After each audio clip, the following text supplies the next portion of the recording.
And welcome back, everyone, to the afternoon session of the ESG for Climate Action's International Conference 2023, hosted by World Green Organization in partnership with Yuen, Cyberport, FSDC, Hong Kong Exchange, and IFRS. It is our great pleasure to have you with us at this conference. I am your MC for today, Eunice. Without further ado, let's begin by welcoming our officiating guests to the stage for a photo. Please put your hands together for Ms. Michele Leung, Executive Director, Head of Greater China ESG and Climate, MSCI. And Mrs. Hitomi Rankin, Environmental Affairs Officer, Yuen. And also welcome Ms. Verna Lin, Head of Greater China Global Reporting Initiative. And may we welcome Dr. William Yu, Founder and Chief Executive Officer, World Green Organization, WGO. And please welcome Mr. Albert Wong, Founder and President of World Green Organization, Co-Chairman of ASEAN Economic Club, former Chair of Yuen ESBN Green Economy Task Force.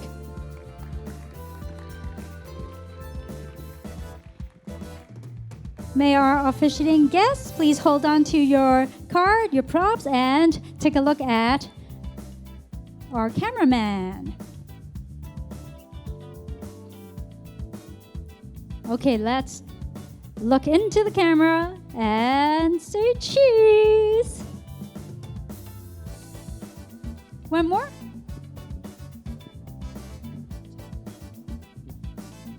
Okay, let's take one more photo.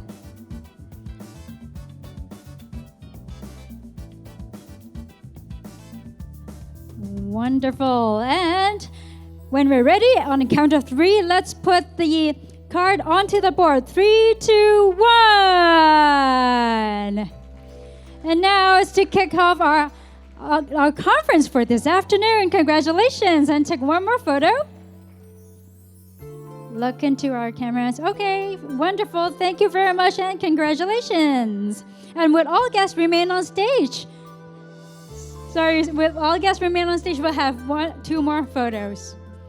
We have two more photos with our sponsors today.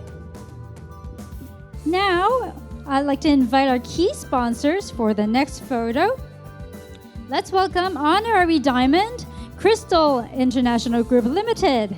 And we also have Double Diamond, King's Flare Development Limited. Let's welcome. And Sun Life Hong Kong Limited. We also have Supreme Platinum sponsor, BOC Group Life Assurance Company Limited, A4CR. And we also have our double platinum sponsors, CS Tech Solution Limited, EX0 Infinity International Company Limited, Global Leaders Corporation and Greater Bay Area Sustainability Institute, Hewlett Packard Enterprise, Hong Kong and China Gas Company Limited Town Gas, Negawatt Technology Limited, Worldwide Efficient Center, Platinum Sponsor, BDO Hong Kong, Power Assets Holdings Limited, Silver Sponsor, Guangdong Junpin Law Firm, International Chamber of Sustainable Development, and also our bronze sponsors, EcoSmart and Riskery Consultancy Limited. Let's welcome our sponsors and thank you very much for your support and make us a very successful conference today and as well tomorrow.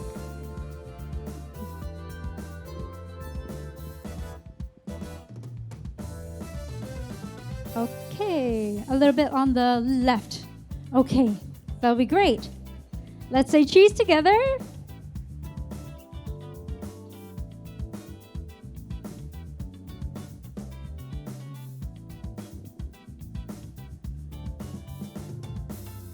Thank you, everyone. Thank you.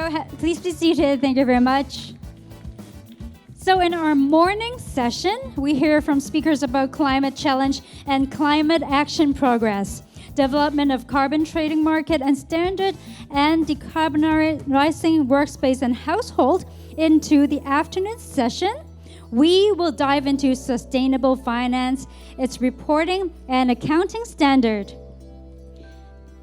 Next, We have Dr. Peiyuan, China Advisor, UNEP5, to share with us on screen his topic, Advancing Sustainable Finance in Corporates. Dr. Peiyuan holds a PhD in management and is a prominent figure in the field of sustainable finance. He serves as the chairman of Sintao Green Finance and China SIF, contributing to green finance initiatives in China. Dr. Guo, please.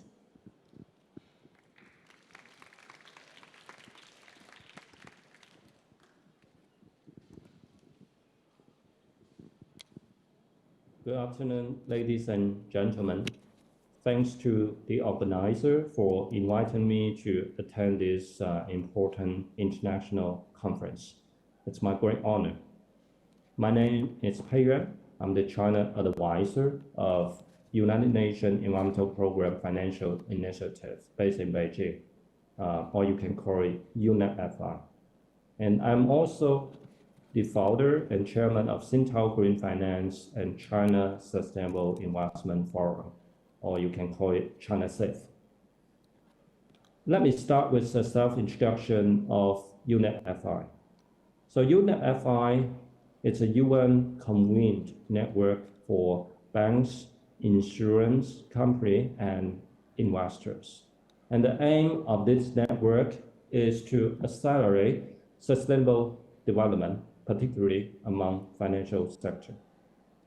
And it was founded in 1992, which is 31 years ago. And now we have more than 500 members from the banking sector, insurance sector, as well as from investment firms. In the past 2 decades, UNEP-FI have launched several important principles related to sustainable finance.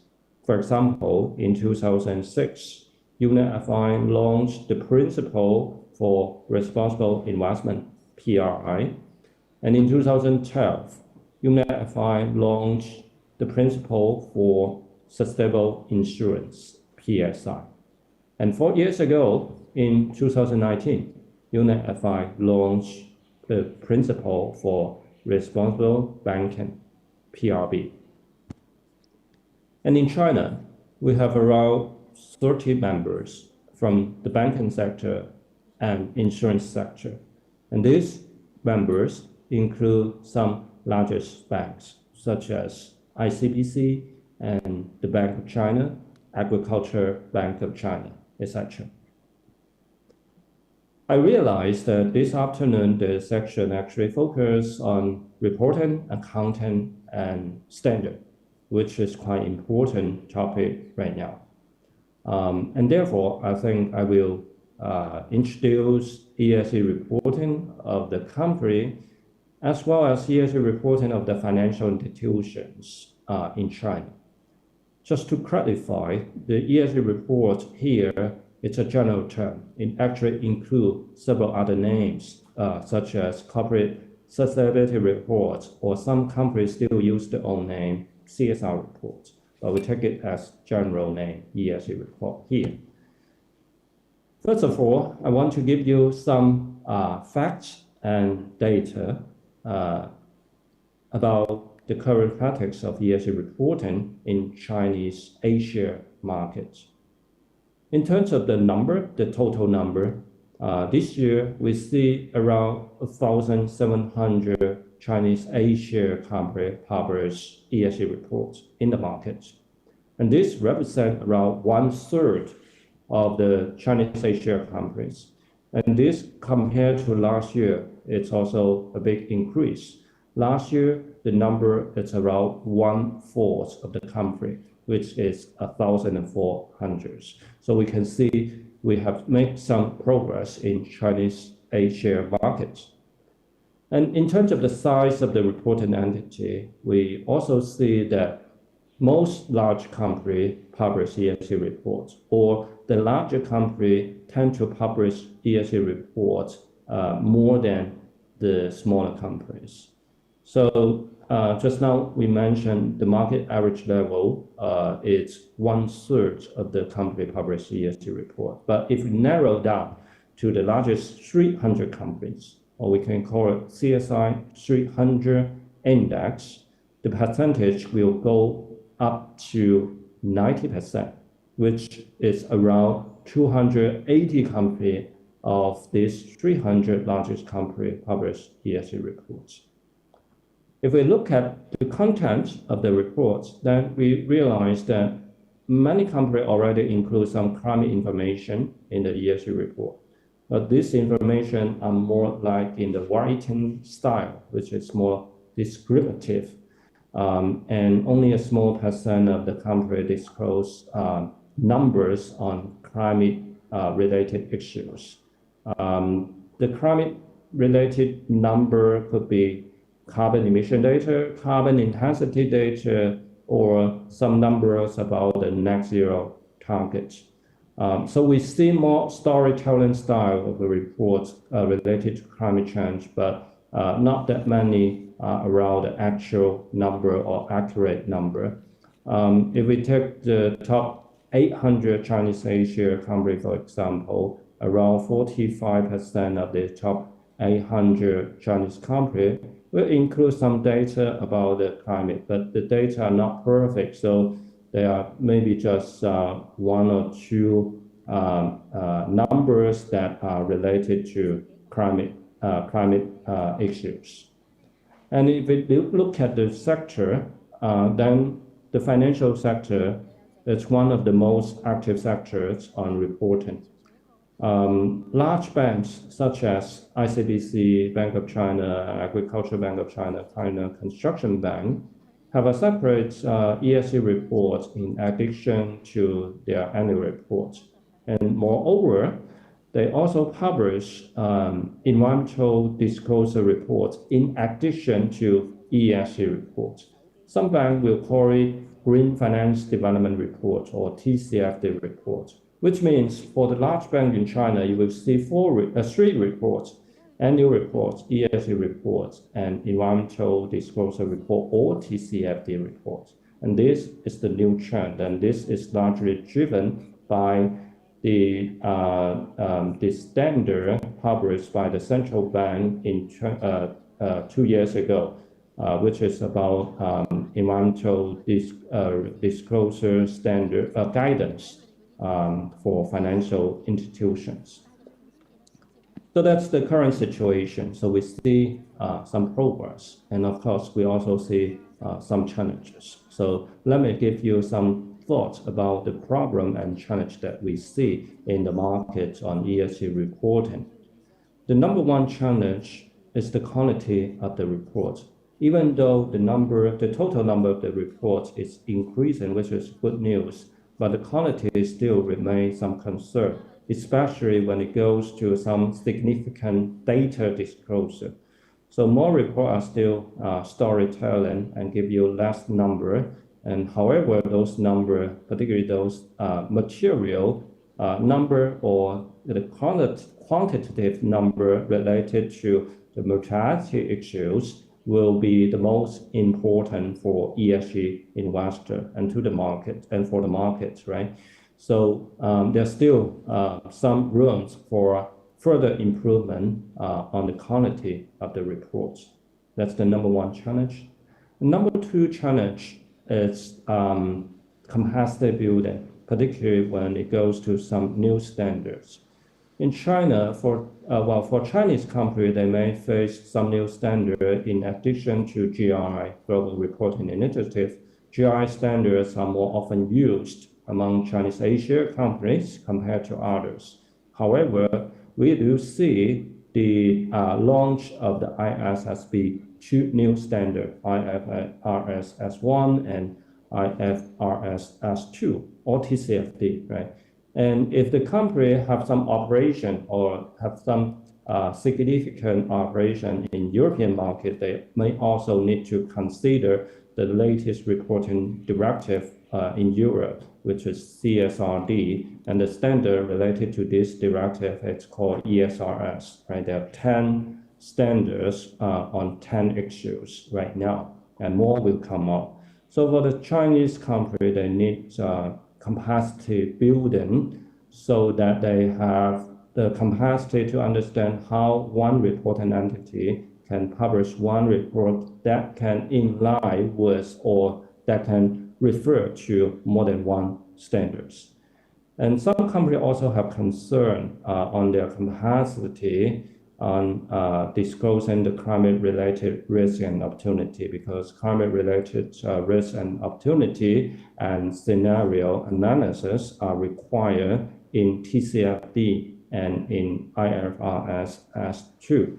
And therefore, these are new to them. And I always try to convince them that they can start from small steps, and 2 or 3 years later, they will do a more thorough and more professional disclosure on this. But they can start from some simple steps.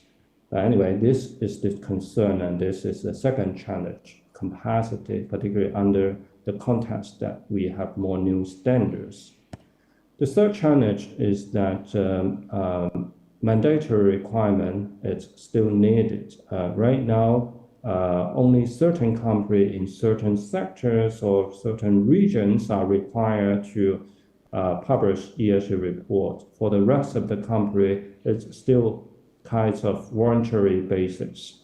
So for example, our state-owned asset supervisory and administrative commission require all the state-owned enterprise at central level and all the listed company with the majority ownership by this state-owned enterprise at central level have to publish ESG report this year, and this is the mandatory requirement for that types of company.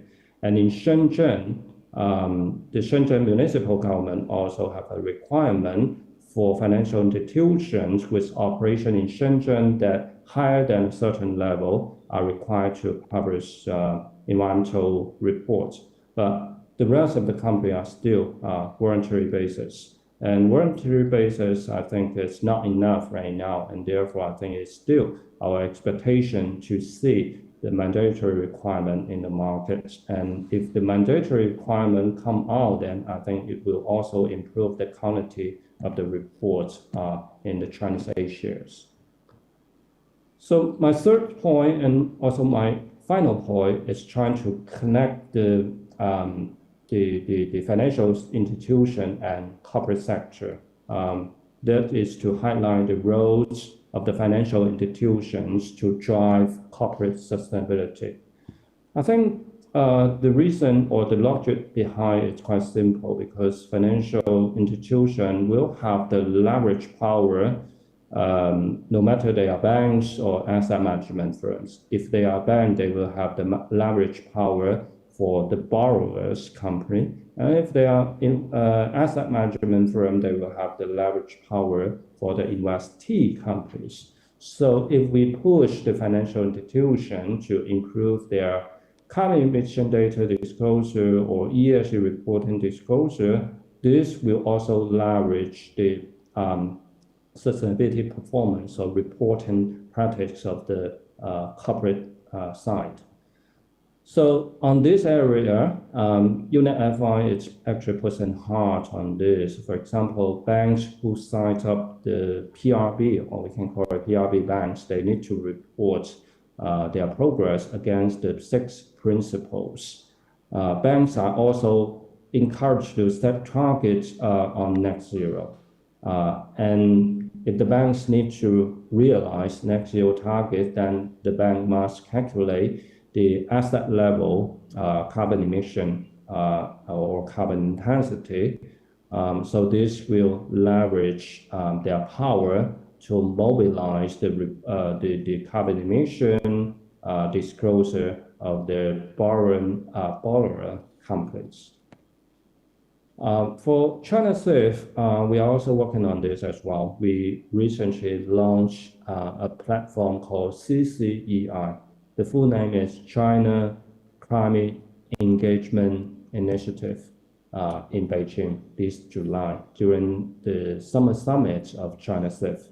And we hope to use this platform to mobilize the power or leverage the power of the asset management firms and asset owners to engage the investee companies on climate change issues. And we take it as a several years long initiative, and we are just starting point.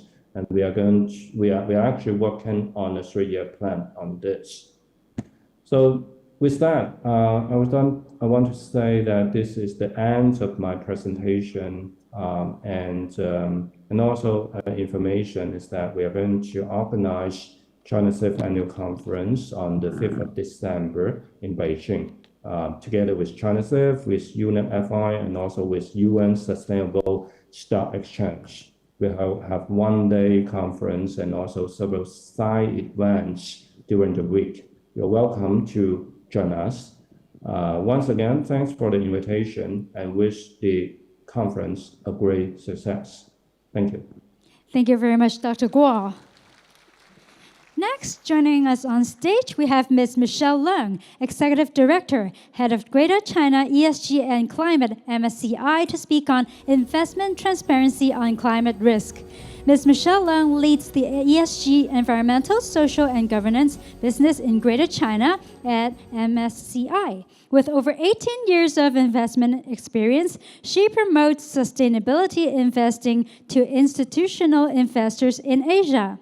Michele holds certifications as a financial risk manager, FRM, and ESG analyst, CESGA, and has a background in civil engineering, law, and investment management. Let's give her a big hand. Welcome, Ms. Michele Leung.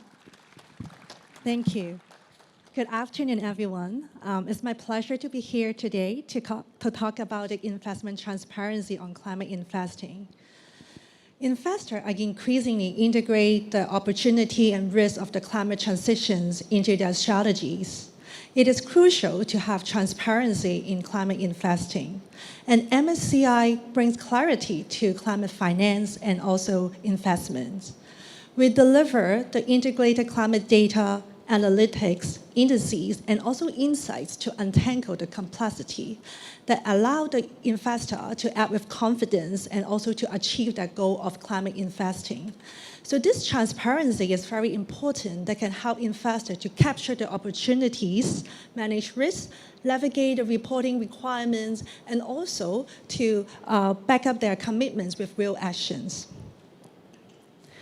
So in this short presentation, I will first talk about the opportunity and the risk of the climate transitions. And then next, I will also talk about some of the approaches to climate investing. And then lastly, I will also highlight how MSCI can provide the transparency in this space. The climate transition presents both risk and opportunity. Climate-friendly policy and also the massive reallocation of the capital underway are creating opportunities for climate finance and investing.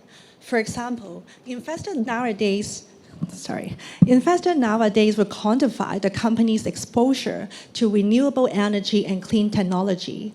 And at the same time, they will also differentiate the industry leader based on their readiness for the climate transitions. On the other hand, the effects of the climate transitions and also the low carbon transition are posing significant risks to the potential impact on the change in the asset values. So the risk could be coming from the increased regulatory pressure or the liability costs from insufficient risk disclosure or misrepresentations. Hence, it's very important for investors to be able to assess what are the possible future risk drivers and also to consistently measure, monitor, and also manage the climate risk and also the shift to the sustainable growth. So as an investor, it is very important to have a clear view for the responsible fiduciary investing. Here on this chart, you can show that for a typical climate journey, an investor will start with the measurements, measuring the baseline, what are the carbon footprints, scope 1, 2, 3, but also to look into the company's commitments. And the next is also setting up the target, whether it's on the fund level or on the firm level. And the next is to integrate climate into their portfolio constructions and also the investment process. And then it is also very important to report both internally and externally. And the next, also to sharpen their view of the climate-related risk through the running of the scenario analysis. And last but not least is to engage and also to advocate, and especially with the portfolio companies. So how do investors approach the climate investing? So here I will talk about 3 approaches. The first one is from the regulatory perspective, and the second one is from the climate risk integration, and the last one is the net zero alignment. So on this slide, you can see our top part, we highlight some of the key challenges investors would face. And then at the bottom of the slide, we highlight some of the solutions that could address the problems or to help them to navigate these challenges. For example, as we all know, the regulatory landscape is evolving rapidly, and it's very important for investors to stay ahead of the regulations. Investors should report, monitor, and also adapt to the changing disclosure and reporting requirements, such as the EU SFDR, EU or local taxonomy, or also the emerging climate disclosure framework like ISSB. Another challenge will be lack of standardized reporting. Aligning with the global accounting and reporting frameworks such as PCAF and also TCFD may also solve these challenges. When untangling the climate risks and opportunities, there are challenges involved from quantifying the risk exposure to assessing the impact from short, medium to long term. It is very important for investors to integrate the climate consideration throughout their whole investment process and also at every stage. So no matter it is for defining the climate targets or making climate commitments as part of the investment process or the risk management process, or engaging with their external stakeholder or portfolio companies, or reporting on their own progress. Lastly, making a net zero commitment actually requires a lot of effort to make climate as the forefront in the financial decisions. So it could mean that the investor have to integrate the climate considerations in their portfolio constructions or product creations, and also with the use of the index investing to help to drive the transitions. It may also mean for other investors to use the attribution analysis to make sure that their portfolio stay close to the climate commitment that they have made. So why MSCI? So MSCI is a leader in shaping the sustainable finance. So our teams have a decades of the experience in developing the market-leading methodology and framework across different sustainability themes of different asset class. And our Climate Research Center also brings together the best mind from the quantitative finance and also the climate scientists to work on the new climate data set and models. And our professionals are also the contributor to the groups such as the EU Technical Expert Group, GFANS, and also the UN Principle of Responsible Investing. And also you can see from this slide, in addition to the climate metrics and also the data, we also developed the climate indices that help to address the issues of the long-term issues of the climate change, and also incentivize the investee companies to work on their decarbonization plan and also to reduce the carbon emissions, while we also evaluate the performance of the different strategies.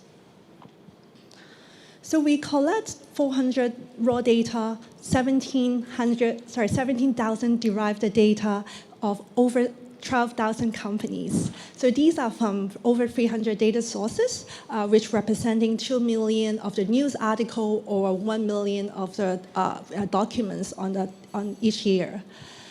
So we make this our data decision useful. So our climate solutions leverage on this depth of the data and also the expertise from our specialists, the expertise can be helping the investor, first of all, to identify what is the opportunity, manage the climate risk, and also to adapt their climate strategies accordingly. So in the next 2 slides, I will share with you some of the sample output of our climate solutions. So when we look into the climate risk assessment, it is important to look into both the risk and also the impact. So when we look into the portfolio companies, as you can see this slide, we will be able to see what is the carbon footprint from scope 1, 2, 3. But we also collect, standardize, and also compare the climate target across different industry. And then we also provide this implied temperature rise, ITR. So this show the alignments of the companies and also the portfolio level, how they align to the global temperature goal. So this is a very impactful metric that can help to communicate with different issuers. And on the forward-looking metrics, we have this climate value at risk model that quantify the physical and transition risk, and that could be used for the portfolio and also the lending and underwriting business. So investors may use this data, first of all, to construct a view how the portfolio may look in the years to come under different scenarios that are put together by NGFS, regulators, and others. And they can also use this portfolio constructions to take into the consideration of the additional costs from either the hypothetical physical risk or transition risk.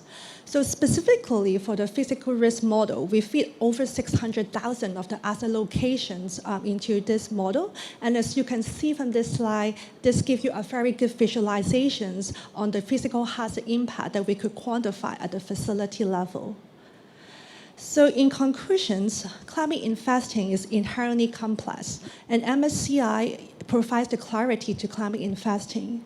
Investors should be able to have a very clear view from assessing and attributing their portfolio emissions, and also setting their targets, benchmarking their performance, and also be able to sharpen their view on the climate-related risks. And this transparency is also very crucial for investors to capture the opportunities, discover the previously hidden or undervalued risk and opportunity, and also help them to navigate the regulatory requirements and also to adjust their climate strategies accordingly. So this is all I want to share with you today, and thank you so much for having me. Thank you very much, Ms. Michele. Thank you for your insightful sharing. Thank you. And next, joining us online, we have Mr. Jonathan Bravo, Director of Regulatory Affairs, EMEA and Asia, IFRS Foundation. Mr. Bravo is the Chief of Technology and Innovation at SGAP. He has extensive experience in social innovation, impact investing, and technology, advising governments worldwide on these subjects. Mr. Bravo will share with us on the topic, Future Development in Sustainability Reporting Landscape and Standards from a Global Perspective, Convergence or Divergence? Let's put our hands together and welcome Mr. Jonathan Bravo. Hi, Jonathan. Are you ready? I'm ready. Can you hear me? Yes, crystal clear. So the time is yours. Thank you. Excellent. Hello and good afternoon, ladies and gentlemen. My name is Jonathan Bravo. I'm the Director of Regulatory Affairs at the IFRS Foundation, and I'm really delighted to be able to join you today remotely, unfortunately, to share the IFRS Foundation's perspectives on the prospects of global alignment around a global language for sustainability and climate reporting. And this is certainly not an easy journey, as it entails a significant change management approach, and of course, collective efforts throughout the entire ecosystem. And I think the consequences of fragmentation have been widely discussed through academic research, but as well as market experience has shown. Absent the necessary comparability, investors just lack trust in disclosures. This limits cross-border investment. This results in suboptimal pricing of risks and opportunities. And ultimately, this hinders the ability of capital markets to finance the transition to a more sustainable economy. So against that backdrop, I would really like to focus my remarks today on how the International Sustainability Standards Board, the ISSB, is working to deliver a global baseline that can really be implemented at global level. So while sustainability and climate reporting has been around for a while, there have been very specific circumstances that led to the demand and the establishment of the ISSB. And of course, firstly, there was really strong demand from investors. They really need decision, useful, consistent, comparable information that enables them to understand sustainability-related risks and opportunities. And this information has been provided, but certainly not in a consistent manner, as it was really designed to meet the needs of different audiences. And there has been quite a bit of confusion around the plethora of different standards and frameworks, and I think companies and investors have been craving for further clarity and guidance. And I think we'll all reckon that that confusion really adds costs and complexities, both for companies, but as well for the capital markets, which need to rely on robust information in order to function efficiently. Capital markets are pretty sophisticated and complex, but at the end of the day, disclosures really remain cornerstone. It all boils down to companies seeking to attract capital and investors, of course, willing to weigh in risks and returns. In markets that do not function efficiently, they result in greenwashing, they hinder investor protection, and ultimately pose risks to financial stability. And this is the reason why a number of international policymakers and regulators, including the G20, the G7, the FSB, and IOSCO have really strongly stood behind the value proposition of the ISSB, which is about ending the alphabet soup and addressing fragmentation and helping through our standards deliver a more efficient corporate reporting landscape.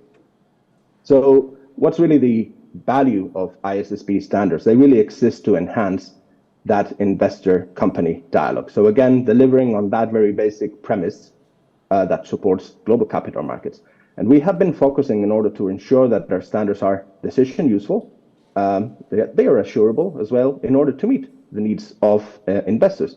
But at the same time, we have kept companies very much in mind when developing our standards, enabling them to communicate to investors globally about comparable, consistent information about sustainability risks.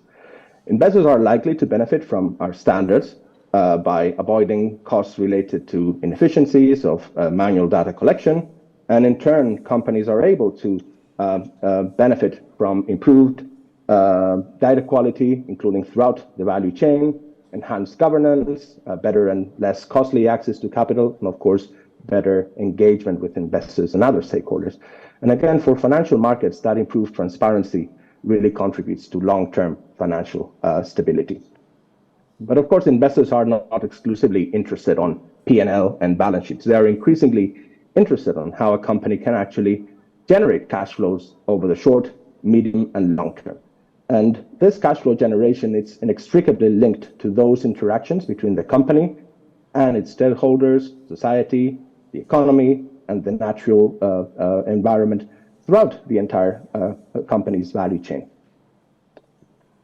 So what we're doing at the ISSB is that we're focused on delivering standards that can really provide a common language for sustainability information to enable that consistency and comparability that I've been talking about.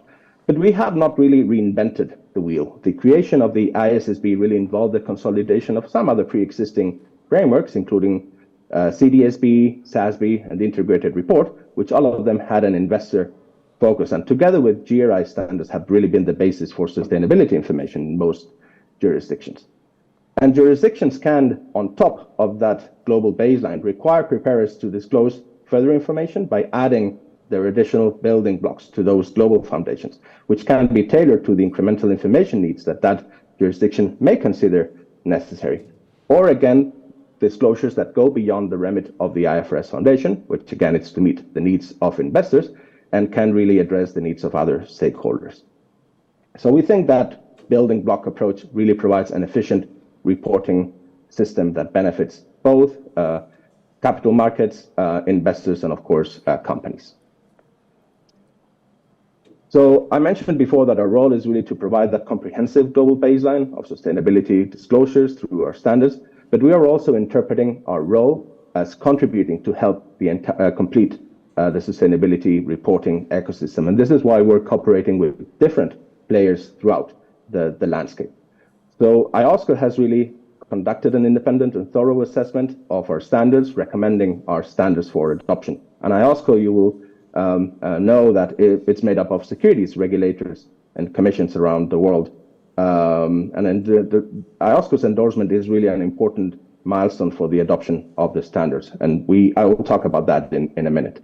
But of course, there are also the international audit standard setters, such as the IASB, which is really looking into sustainability reporting from the assurance perspective. And I think they have put out a standard that is out for consultation, ISSA 5000. And I think we're inviting, again, stakeholders to engage in that process. But of course, previous speakers have mentioned about the role of regulators and that shift from voluntary to mandatory reporting. And of course, jurisdictions have already started their pathways for introducing our standards into the regulatory frameworks. And that's very much, I think, my focus and the focus of my team here in the IFRS Foundation. So our standards, IFRS S1 and IFRS S2, were published towards the end of June, and a number of important milestones have happened in between. I think the first one is really that announcement from the FSB in early July, disbanding the TCFD, which I think contributes again to clarifying that alphabet soup, because TCFD, again, it's a key architectural pillar of both our standards on general requirements and climate disclosures. And again, IOSCO endorsed our standards. This sends a strong signal to jurisdictions around the world that our standards are suitable, fit for purpose for capital markets.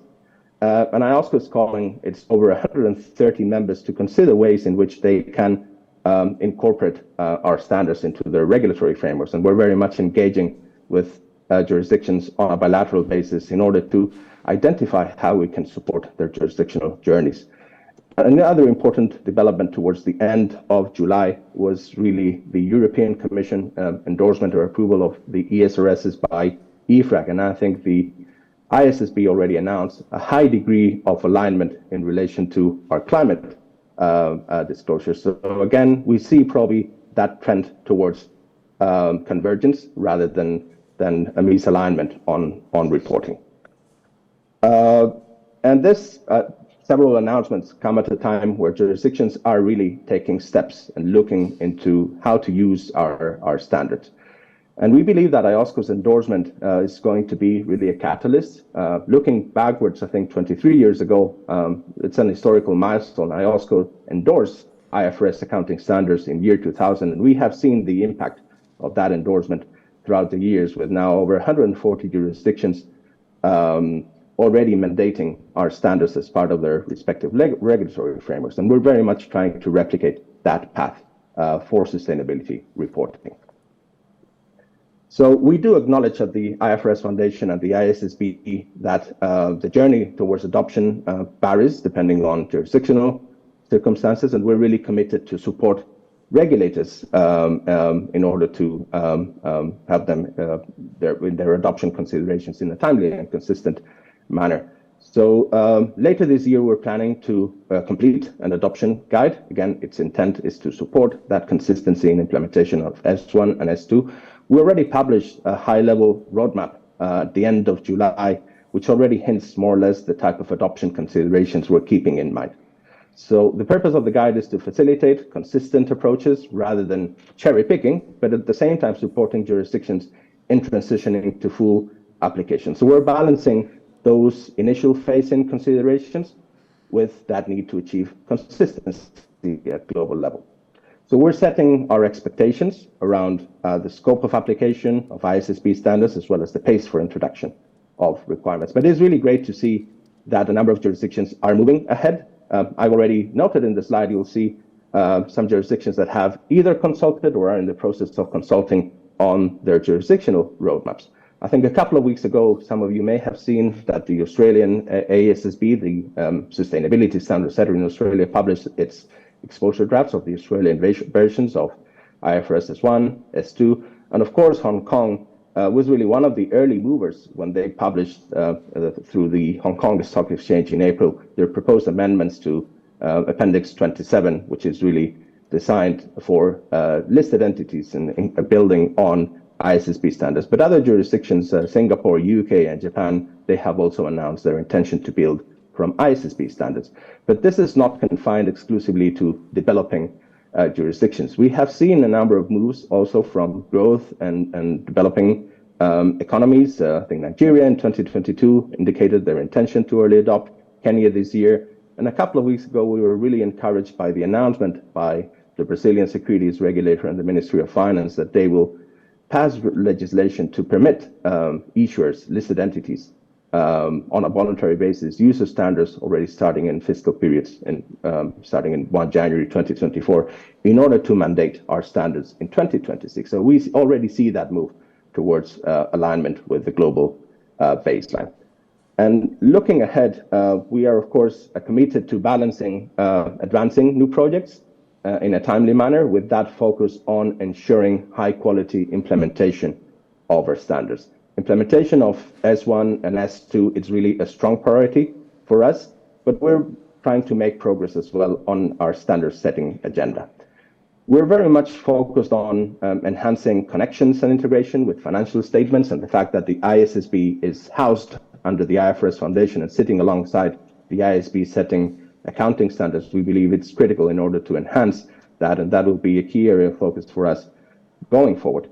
We have also worked on developing a digital taxonomy. We closed our consultation a couple of weeks ago, and we believe that is, again, a critical element for supporting implementation and helping preparers moving along their adoption paths.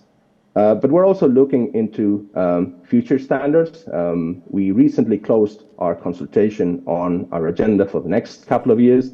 We're taking stock of the feedback received, over 400 letters, which already signals, I think, the very strong interest from different stakeholders across many different regions, and I think over 3,000 engagements with different stakeholders. So we're taking stock of that, and we will come early in 2024 looking into how our plans should be. I think we need to be mindful that we're really at the very early stages of that journey towards the consolidation of a mandatory global language for sustainability reporting. The risks of fragmentation are still there, and I think fragmentation will not help addressing the climate and sustainability challenge at the global level. So it's really, again, a collective effort, including the need, again, for the market to, again, express clear advocacy in order to get there. Markets need to remain vocal on the need for alignment in order to avoid the risks of fragmentation. And we're very much at the IFRS Foundation, at the ISSB, open to engaging across regions and stakeholders to support that journey. So with that, I end my remarks here. Again, it's been my pleasure being with all of you today. Thank you. Thank you very much. Thank you once again, Dr. Jonathan Bravo. And next, please welcome Dr. Terence Yuen, founder and executive director, Social Value Hong Kong. Dr. Terence Yuen is the founder and executive director of Social Value Hong Kong, a professional body promoting social impact assessment. He is dedicated to advancing social value practices in Asia. And today, he will share with us his topic, the UN SDG Impact Standards and the SDG Impact Seal. So over to you, Dr. Terence Yuen. Thank you. Hi, good afternoon. Great pleasure coming over to join the conference. Many thanks for the organizer to send me the invitation. About myself first, I'm Terence Yuen. I'm from a local organization, Social Value Hong Kong. We are also part of a global network called Social Value International. And the reason I'm here to introduce to you the SDG Impact Standard, it is because Social Value International, we have been partnering with UNDP in the past couple of years to promote the SDG Impact Standards and to develop an assurance framework that would lead to the award of the SDG Impact Seal for those organizations adopting the SDG Impact Standards. So, instead of the colleagues from UNDP to do the sharing, I'm doing the sharing from the perspective of a partner of UNDP to introduce to you the UN SDG Impact Standards. I guess many of you might not have heard about the standards, so I take this opportunity to let you know about the standard. So the first question would be like why we need more standards, right? So I think the immediate answer to the question is that we need to fight against impact washing or greenwashing, sustainability washing. So you know there are different types of washing, and do you know what is this? This is the rainbow washing. Or you can, the other term for SDG washing, because SDG, you have many colors, and increasingly there are many corporate, they just show in their annual report how they achieve the SDGs. but without very concrete evidence to support their claim. So increasingly, in addition to greenwashing, impact washing, sustainability washing, we have the SDG washing. So it's good to have a bit of context. And it's good that my presentation follow the presentation from the IFRS. So you might ask, given all the reporting standards on sustainability performance, why we will have more standards coming over? So the theme in the presentation we heard just now is about convergence, right? So to give you a bit of context, you could think about assurance for sustainability as having different categories. So in this diagram, you will see that actually there are three types of assurance. The number one type is the assurance of behavior, the first one. It's corporate behavior. The second category is the assurance of the management system and processes of the company or the investors or the bond issuers. That is the second tier of the assurance. And in the bottom, it is the main focus of the market is about the assurance of sustainability performance. So all this discussion about the IFRS and the ISSB and the SASB and the integrated reporting, actually they relate to the last category of the assurance framework. So then, because it is something more than just the assurance of accountability, sustainability performance, we are also concerned about things like the behavior, the actual behavior of the corporates, and also whether the corporations or the investors have put in place the system to drive sustainability. So UNDP, which has set up a unit called the SDG Impact. And then they develop a set of standards for use by companies, by private equity investors, and also by bond issuers to follow, to demonstrate that they have the system to continue to drive their sustainability goals. And just last month, there's an important announcement by ISO and UNDP. They have come up with a landmark agreement, and they had entered into a statement of intent. And so actually ISO will develop an ISO standard on SDG management system in collaboration with SDG Impact.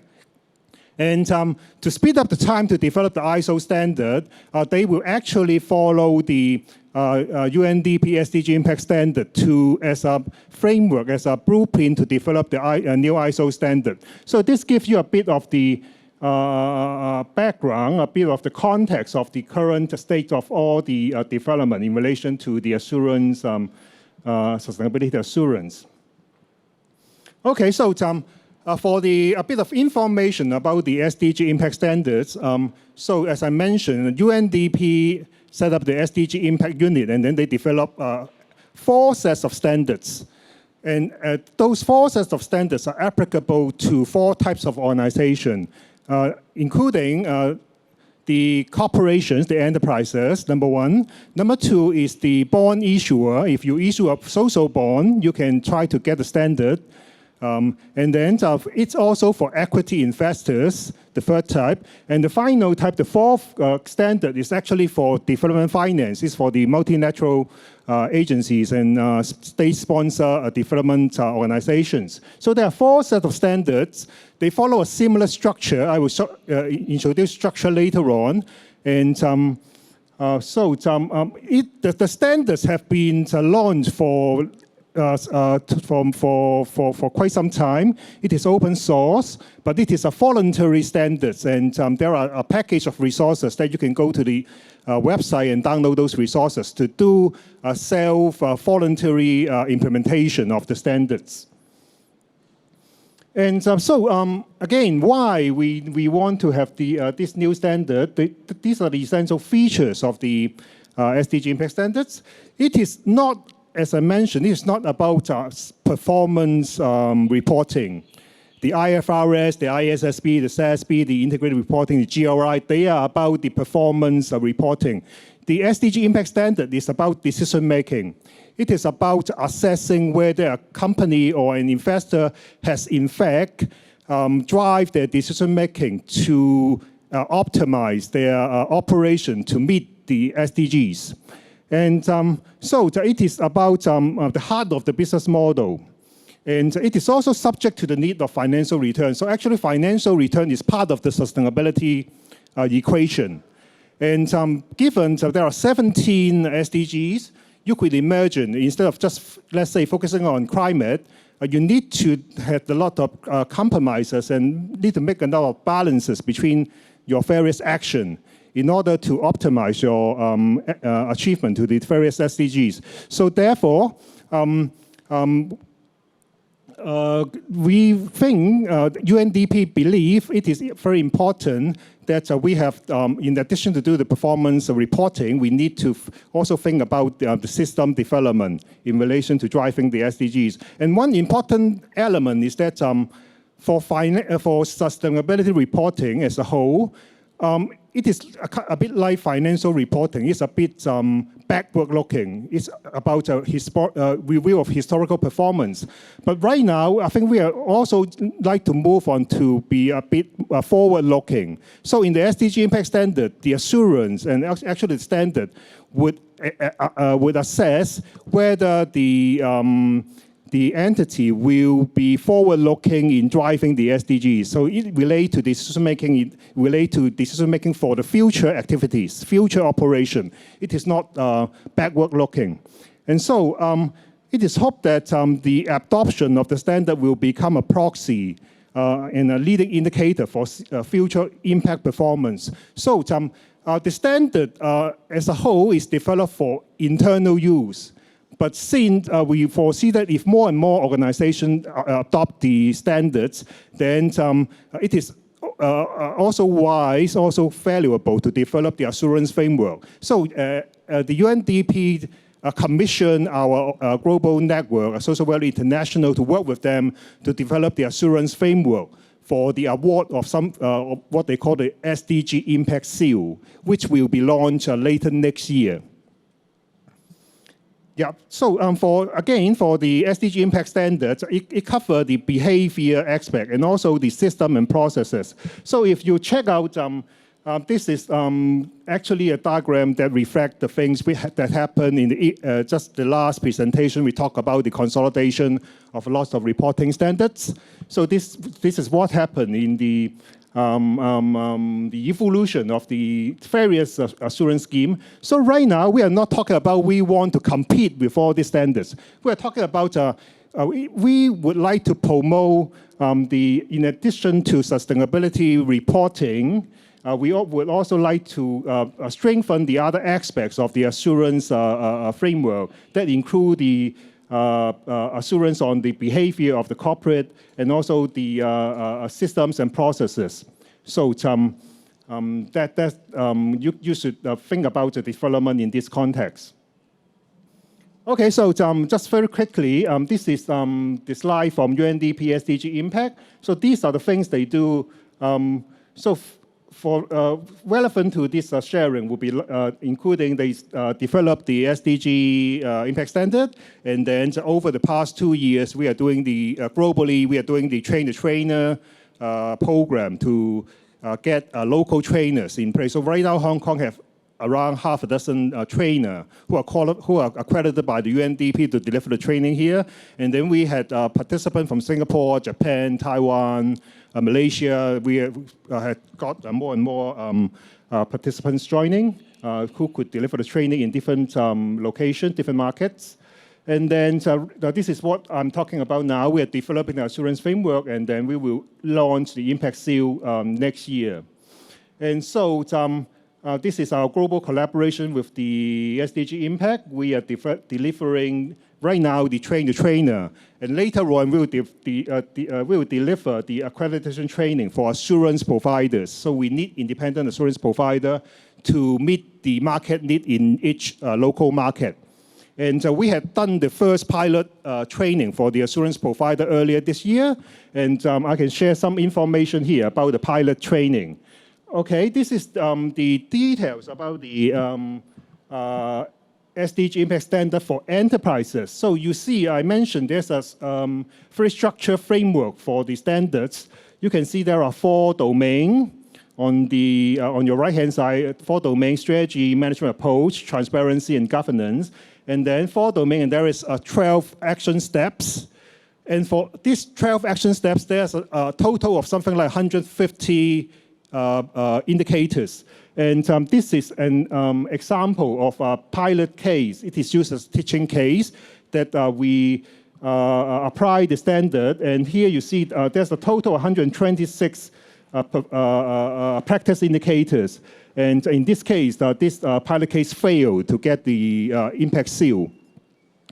And this is the thing we are assessing in the assurance. We are not talking about the sustainability performance, but these are things that would be assessed in the assurance. Things like is enterprise or investor continuously make improvement? Are they contributing positively? What's the meaning of contributing positively to the SDGs? And things like setting targets, things like decision-making and measurement. This is also another sample slide about, you will be familiar with this if you think about climate. So if you think about carbon, the threshold will be like 2050. You need to achieve net zero. Anything under the threshold is actually a negative impact, even though many companies now are trying to move from now to 2050 and make positive change. But until they reach the threshold, they are still making negative impact as a whole. So we are talking about how we could move this mindset, not just in the climate and carbon discussion, but to all the other SDGs, like gender, like decent work, like education. We need to use the same approach to think about the threshold and the target. And this is the overall picture that shows if we are to do an assurance exercise, we will construct an audit working paper file that cover the 4 domains, including the strategy, transparency, governance, etc. So, okay, so we are on a journey to promote the SDG impact standard. So we are moving past the voluntary independent use stage, and then we are moving to the voluntary assurance framework stage. We encourage organizations to adopt the standard, and then should they be interested, they should try to apply for the assurance framework. And so this is the second last slide. So we are going this process from awareness for experimentation to adoption to finally to do the assurance. So thank you for your time, and if you want to learn more about the SDG Impact Standard, you can contact our Global Network Social Value International, or you can contact the UNDP. Thank you very much. Thank you very much for the information, Dr. Terence Yuen. Now joining us next, we have Ms. Verna Lin, Head of Greater China Global Reporting Initiative. Ms. Verna Lin is a seasoned sustainability and financial professional specializing in ESG disclosure.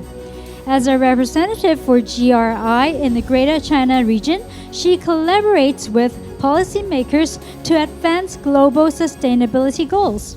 She is a CFA charter holder. She will speak on sustainability reporting standards. So let's pass over to Ms. Verna Lin. Thank you very much. Hi. Good afternoon, everyone. I hope you are still awake. So I wanted to thank WGO for inviting us today to participate in this international conference. I was just sitting there and listening to the previous sessions, and I actually prepared some script, but forget about my script. I'm gonna build on what been mentioned by Dr. Peiyuan and Jonathan from the IFRS, and including the Terence for the SDG, so-called SDG impact reporting. My session today is about sustainability standards. So before we start, we have to establish so-called regional or global standards. And I'm assuming some of you guys probably just joined the party, so everything is kind of a little bit confusing. Some of you work in so-called ESG ecosystem, maybe from consultant firms or from different NGOs. Maybe some of you are seasoned practitioners and you've been observing so-called global sustainability landscape for years. So I'm thinking, what should I bring you the session from what kind of perspective? That's assuming some of you might on behalf of your companies, so you are actually writing a report, right? So let's take this perspective to understand so-called sustainability reporting standards. Like I said, before we start, we need to establish what is regional and global standards. We say regional, or like what Jonathan from IFI says, jurisdictional. Like for instance, Hong Kong Exchange is also our partner today. So it depends on the companies where you operate from, where you are listed on. Let's say you are a company listed in Hong Kong Exchange. The first reason why a company wanted to adopt a standard to publish their so-called sustainability reporting, the very first purpose is always for regulatory requirement, because you are told you have to do so, right? So if you are listed in Hong Kong, naturally you will start adopting the ESG standard published by Hong Kong Stock Exchange. If you are operate from other jurisdictions, and if the regulator have their own local standard, then you will start adopt the local so-called ESG guidance. But once the company you operate beyond one country, beyond one market, or beyond one jurisdictions, say you have operations in Europe, you have investors in North America, you have clients in Southeast Asia, then you have to start aligning yourself with global standard. So you have to firstly understand the difference. Now, today we are focusing on so-called global standards. Jonathan has been presenting us the so-called integrating from ISSB under the IFRS Foundation. They've been doing a tremendous job integrating all the different frameworks, including SASB, including TCFD, including like FASB. What is actually the difference? And I'm also do you remember what Terence, Dr. Terence presented? I have to borrow one of his slides. There's a clear timeline.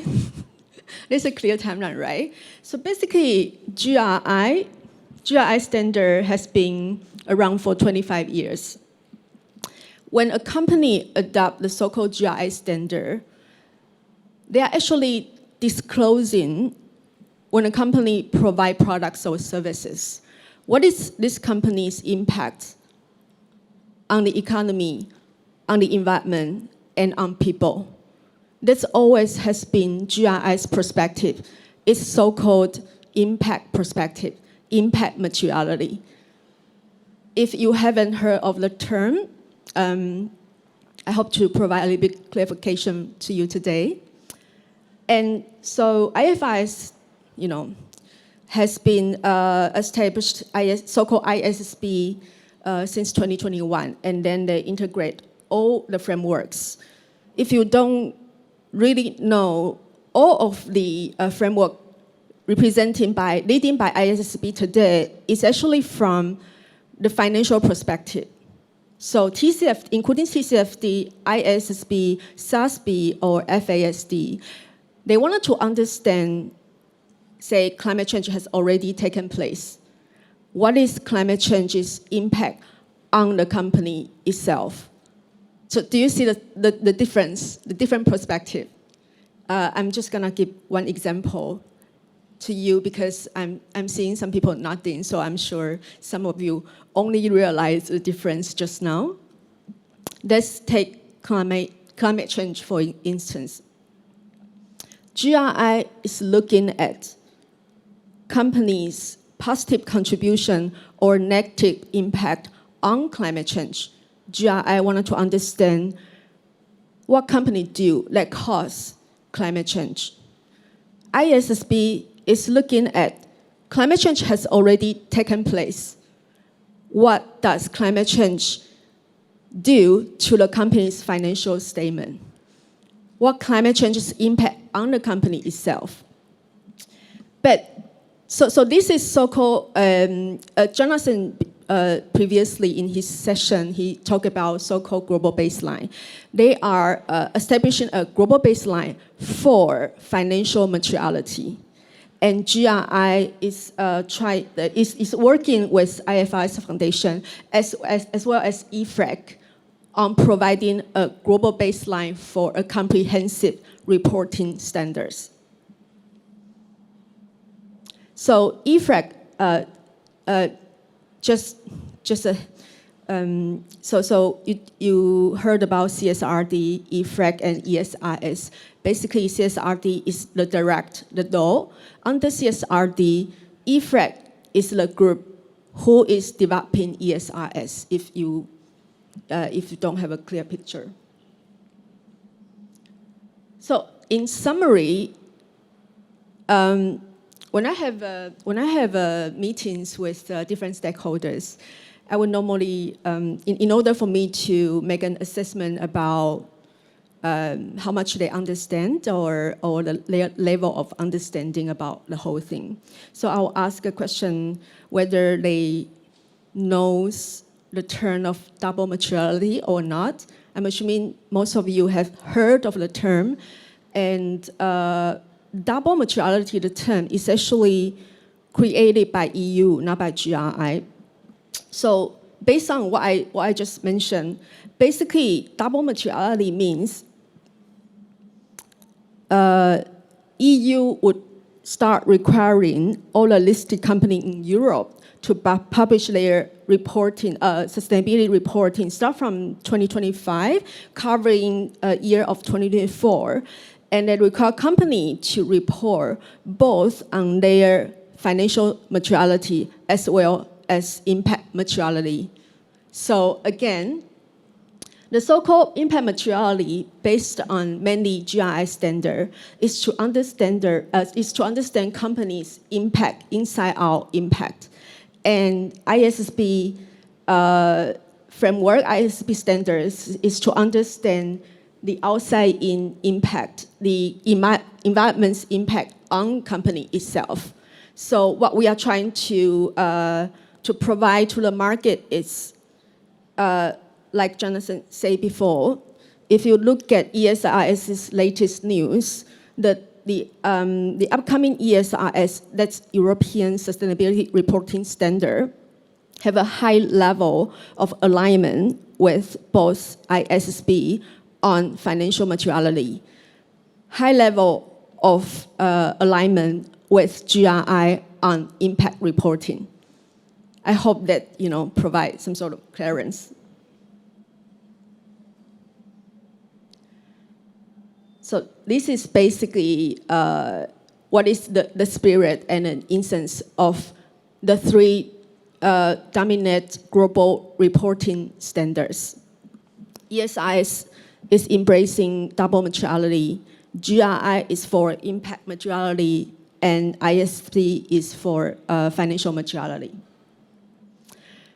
And the next step is so-called interoperability.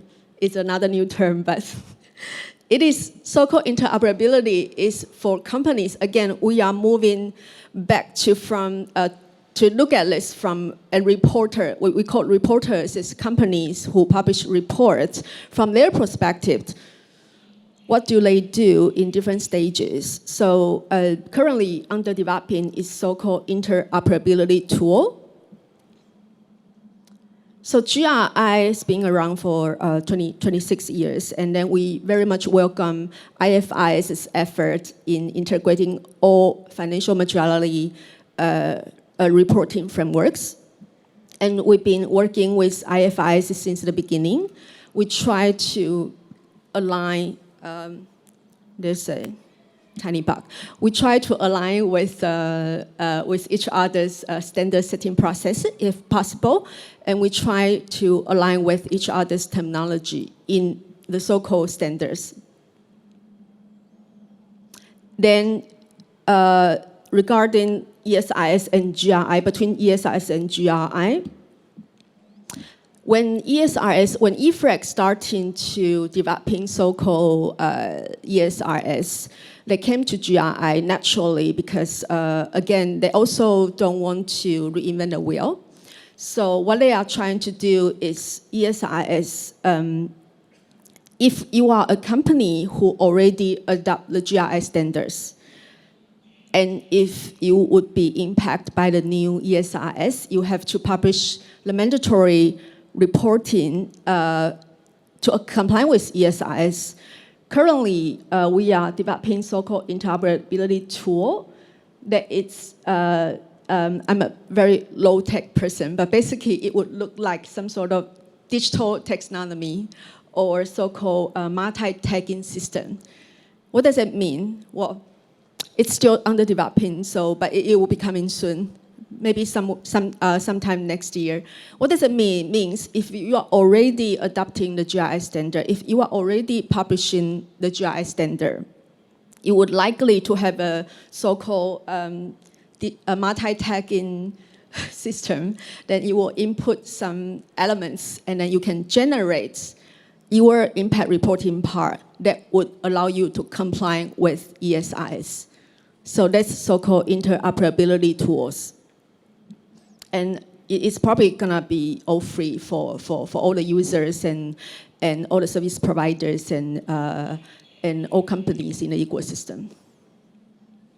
So CSRD really, if we look at the timeline, right? So basically, again, the effective date for companies operating in Europe, the first category, we are looking at 2025. So from 2025, companies listed, public interest entities is basically so-called listed companies in Europe would have to start publish mandatory sustainability reporting.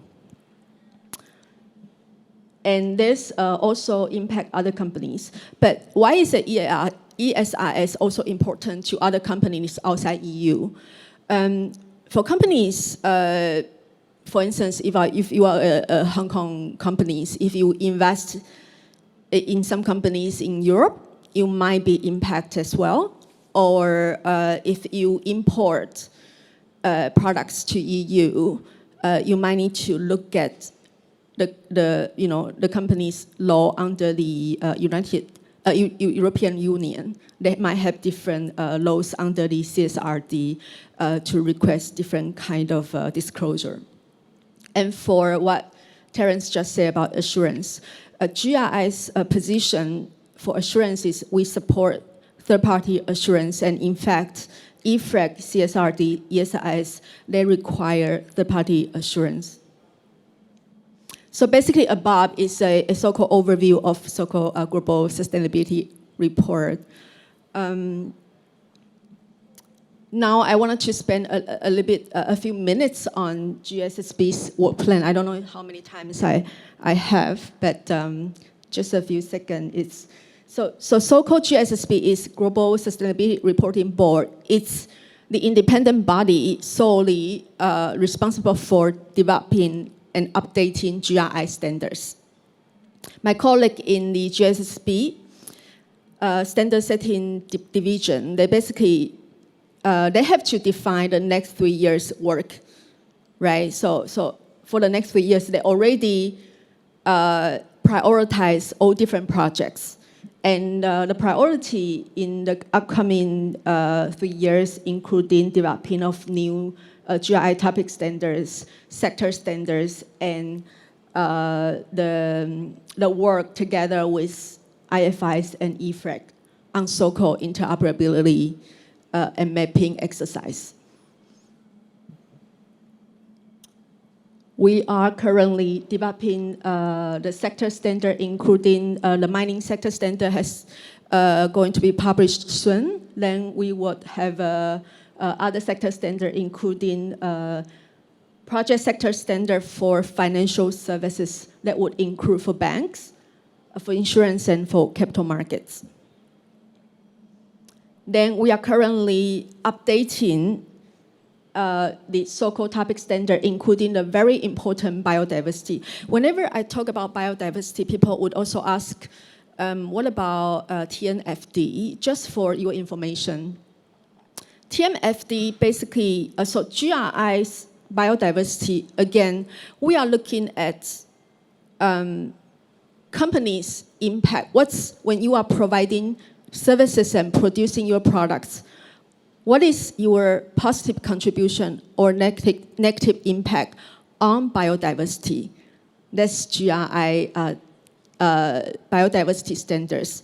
TNFD framework, they are actually looking from financial materiality perspective. So TNFD alongside ISSB, they are looking at what biodiversity's impact on the company itself. So again, it's different perspectives, very different. But we would try to align with the terminology and the frameworks to like for the overlapping terminology, we would try to align with all different frameworks in order to provide harmonization for our reporters and for the market. So that's basically my session today. Thank you very much for your listening. Thank you for your sharing, Ms. Verna Lin. Thank you very much. And our next guest, Mr. Dennis Yuen, Associate Director, Capital Marketers, Southeast Asia and Oceania, and Global Projects, CDP, will share with us his topic, Challenge of Disclosure of Environmental Impact on Climate. Mr. Dennis Yuen heads the frontline team engaging with regional financial markets actors and stakeholders for CDP, an NGO running the world's largest repository of climate change, water security, and forestation environmental data. Founded on transparency, CDP has produced scoring and research to catalyze sustainable investment, procurement, and policy decisions across the globe for over 2 decades. So over to you, Mr. Yuen. Hi there. And there's my slide. Excellent. Right, I'm going to walk with this thing as well, give you something to look at. I'm going to tell you about the challenges of disclosing environmental impact on climate, and I'm going to do it with possibly a number of stories.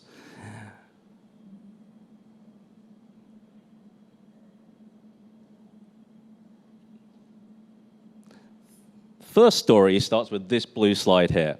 And before the blue slide, I'm going to tell you about why I'm telling you about the challenges of disclosing climate and why I'm the perfect person to do it, because 2 years ago, I knew nothing about sustainability. I have only been working in the sustainability field for 17 months. 2 years ago, I finished 23 years in banking. In various cities, I was ultimately the COO of an investment bank, Credit Suisse in Hong Kong, and then I took a sabbatical in the summer of 21, and I went traveling with my gap year daughter. So I have no work. She's on a gap year finding herself. We go traveling across the United States. We see beautiful forests, we see rivers, we see mountains. We are having a wonderful time in the middle of COVID in the United States.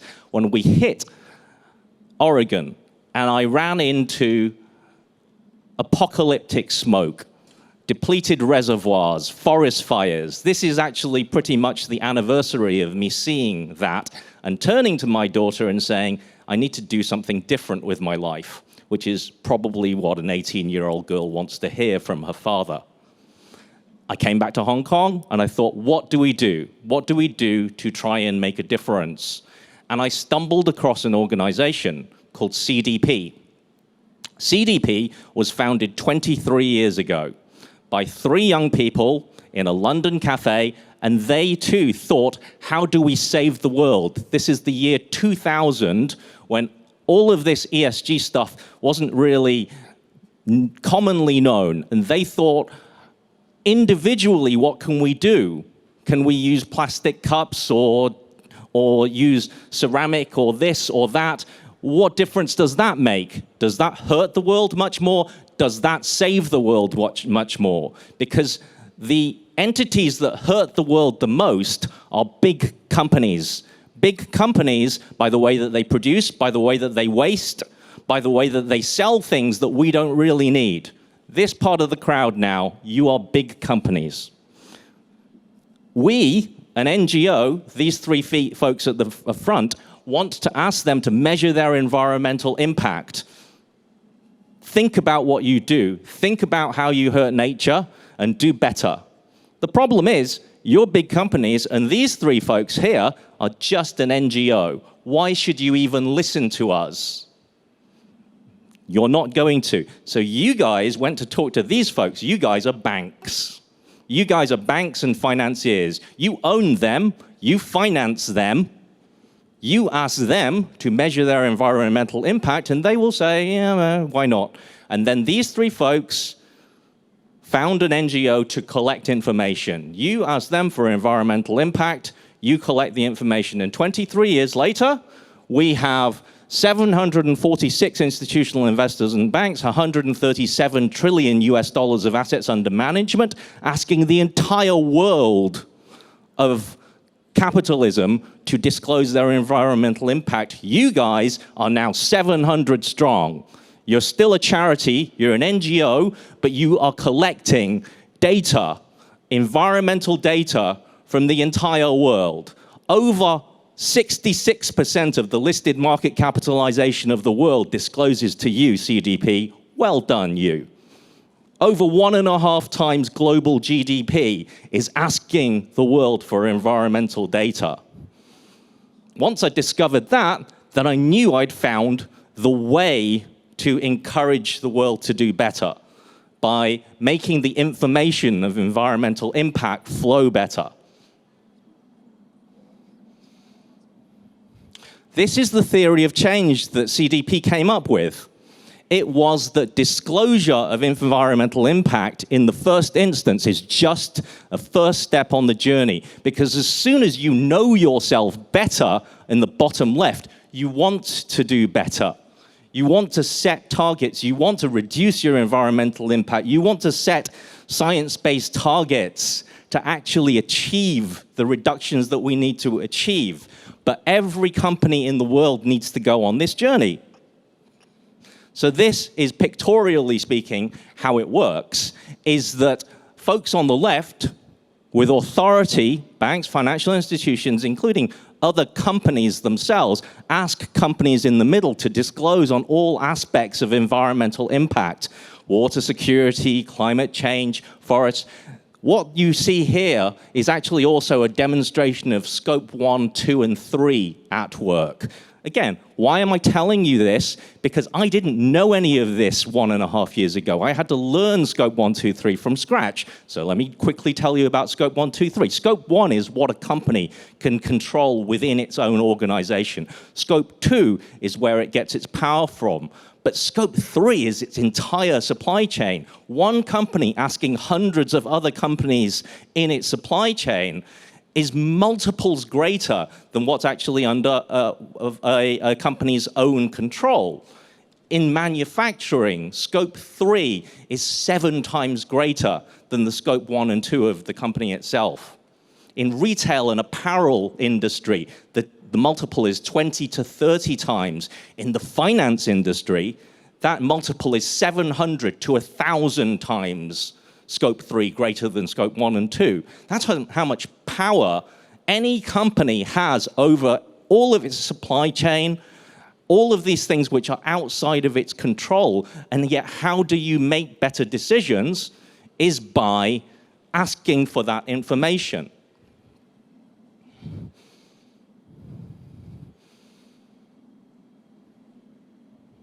So now I get to the point where I ask you again, what exactly is the problem stopping everybody just asking for all information? Here was another insight.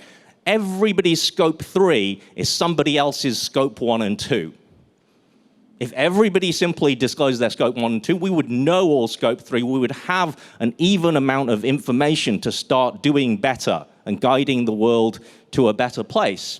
So what is actually stopping all companies simply embracing environmental disclosure being the right first step to go there? Is it not a priority for our businesses? Is it that we only just got started? The answer, it turns out, after 23 years of asking for information, is actually lack of knowledge. We don't know, we don't understand. This is all too complicated. What's an ESRS? What is double materiality? What is FRAG? What is ISSB? Again, these are all things I had no clue until I started being confronted with it. This very complicated slide here shows the kind of questions that CDP asks. It's a very broad section of questions here. And some of those questions are highlighted darker because they're just the ones that are to do with TCFD, another acronym I'm going to throw at you. So the challenge for most companies to get started, for most managements to get started, is that it's too complicated. We don't know where to start. So let me try and explain to you how a questionnaire from CDP might start to save the world. And for this, I need you to close your eyes. Entertain me for a moment. Close your eyes and imagine for a moment that you're back in school and you have an examination tomorrow. And the examination is on ESRS and FRAG and double materiality and ISSB and all of these other acronyms, and you have not studied. How do you feel? You don't feel good. It's midnight before your examination tomorrow. What do you do? Open your eyes again. What do you do?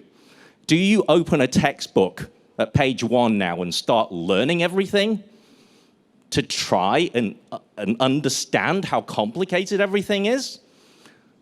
If you were me, a cheat, then what you would do is go get some mock papers, some test papers, questions, whole racks of questions, and you would just start doing them. Half of them you are going to get right, because they're just common sense, and that just reinforces your knowledge, and now you learned something. Half of them you are going to get wrong. But even whilst you're getting them wrong, you are learning. Oh, I got that wrong. Well, there's the right answer. So you'll be learning. And you didn't have to understand all of the intricate other guidelines and whatnot, because you would have been presented with test papers, questions which challenged you to think about the entirety of everything and all that it was connected with your business in a business-friendly way. That is, in fact, what CDP does. It presents you with questions that are designed by scientists, designed by policymakers, that tell you this is what you should be thinking about. This is what you should be measuring. And that's how we're trying to get you over the hump of it's too challenging to disclose on environmental disclosure. We don't know where to start. We simply ask you the business-friendly questions. If you are brave enough to take up the challenge, then you will give it a go, and you will learn. And you will be collecting the information, the scope 1, 2, that will be the answer to the scope 3 questions that everybody else has, that will give your companies immense leverage over your procurement decisions, over your customers, over your supply chains, in order to make the right decisions, to rein in and direct capitalism in the right direction. It is unbridled capitalism of 150 years that has put us in the hole that we are in.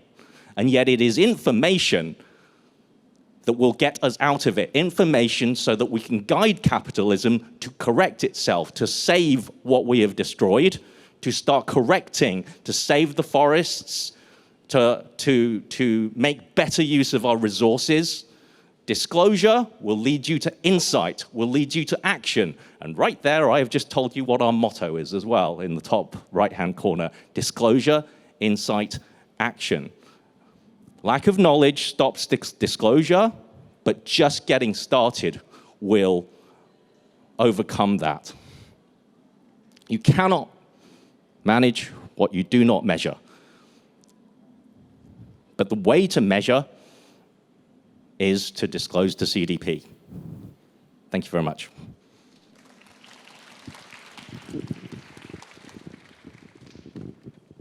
Thank you very much, Mr. Dennis Yuen. Very interesting session. And join us next, we have Mr. Terry Leung, Chief Investment Officer, BOC Group Life Assurance Company Limited. Mr. Terry Leung is the Chief Investment Officer of BOC Group Life Assurance Company Limited, BOC Life, responsible for corporate investment strategy and management of the company's investment portfolios. Terry has over 26 years of experience in the insurance and investment banking industry. Today, he will speak on the topic, ESG investing and product innovation in insurance. Thank you, Mr. Terry Leung. Good afternoon, everyone. I have the pleasure to share some different perspective. Actually, it's quite fruitful to learn about a lot of reporting standards and data providers and different solutions. I feel that actually the industry moved quite fast. Remember, I attended seminars 2 years ago. A lot of things are quite abstract, but today a lot of solutions and a lot of the experience, new solutions, data providers start to provide help to institutional investors like us. I would like to share the perspective from asset owners. What's the problems and what's our main objective? Okay, first of all, how can an insurance company impact ESG in all our business?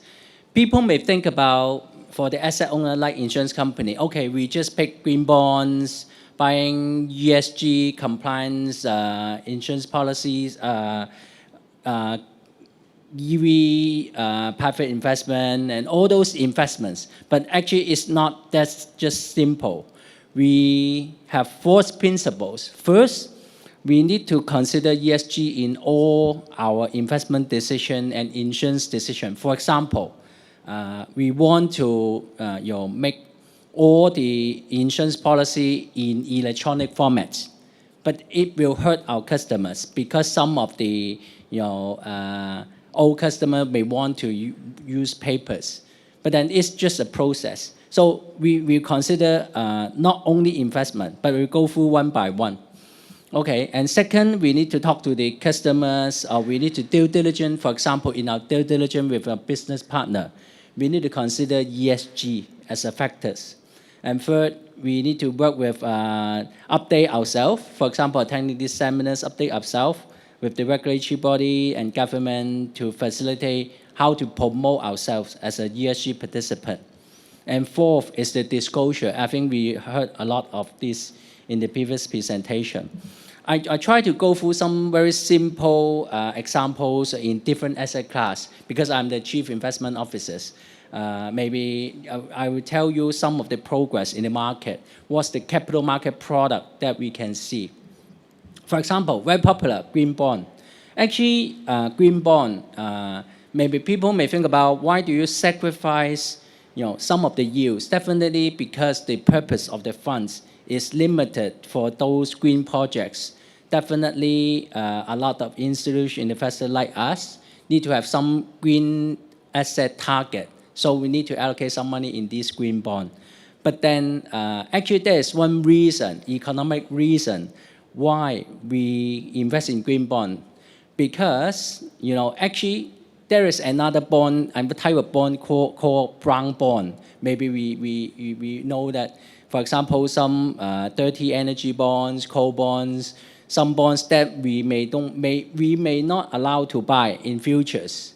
That brown bond we may need to sell in future. That may suffer some loss. So rather we buy and hold some bonds that are pretty safe. So green is another perspective in addition to the credit quality. We need to consider whether this bond is good. We can hold until maturity because insurance companies tend to buy the bond to earn interest. And second is the SDG bond, Sustainability Development Bond, because actually green bond sometimes is too narrow. So we have another type of bonds. This is the fixed income type products. Actually, some insurance company may invest in these bonds to launch some insurance product. Okay, second, equities. Actually, MSCI presentation talk about some of these data requirements and how we, in our stock selection process, consider ESG as one of the factors. Actually, we try to screen out some of the stocks which is not have very, very low score in ESG. Okay, maybe I show this graph is quite easier to understand. For example, I put two equity index. One is the MSCI World, another is the ESG version. Actually, we can see in the past 5 years, actually the ESG counterpart outperformed about 5%. You can see 5%. Actually, there are two reasons of it. One, because actually tech stocks are quite ESG friendly.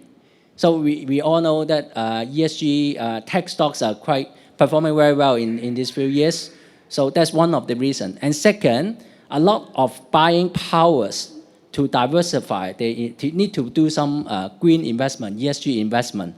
So the buying power for this new, as the concentration to this ESG asset class actually help the stock price. There are two, actually, in my opinion, there are two reasons.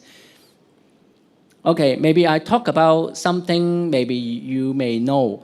In our process, when we buy some funds, we need to consider there are some very hot key terms. It's called EU Article 8 and Article 9 funds. Actually, we study a lot of the mutual funds because, for example, we talk about fixed income, green bond, SDG bonds, and equities. And for example, Paris-aligned equity index. And then usually we buy some mixed asset class or some projects which is a mutual funds. So we will consider mutual funds. One is called Article 8. Second is the Article 9. Maybe you know the difference. Article 8 is just this fund or this fund house embed ESG in the business, in the process, so that we invest in these funds. We call Article 8 is called the light green funds. Light green funds, they have a governance, they have ESG in the investment process. But actually, this month our investment process will not help the environment. Will not help the ESG process either, because only Article 9 funds. We skip to the Article 9 funds. Article 9 funds need the investment objective to fulfill these three requirements, either fulfill E, S, or G, so that maybe we can buy a global equity funds. Global equity funds, for example, the ESG index global equity fund is just the Article 8 funds because the money just flow to invest in the equity index, and we just consider ESG as a factors in the stock selection. But Article 9 funds, which will help the environment. You may ask, okay, can you quote me some example of the Article 9 funds? I show you some very interesting chart, this chart. Actually, during the networking time, I know some friends working in the power companies. We all talk about the green energy, alternative investment is quite hot topics. Compare in the past, the upper chart is just, okay, how we can make it efficient. Just one type of energy. Okay, for example, we talk about in Hong Kong. People living in Hong Kong know that Hong Kong, there are two power companies, and they charge different fares, different fares. People in Hong Kong tend to be rich and pay more, pay more money. Because actually I asked why there is no arbitrage opportunities, because the infrastructure and energy is just built based on the upper part. They manufacture the energy, transport to the household, and then so the perfect solution should be the lower part. There's some contingency plan, incorporate different sources of energy, alternative energy, green energy, because we can't stop using the current using method.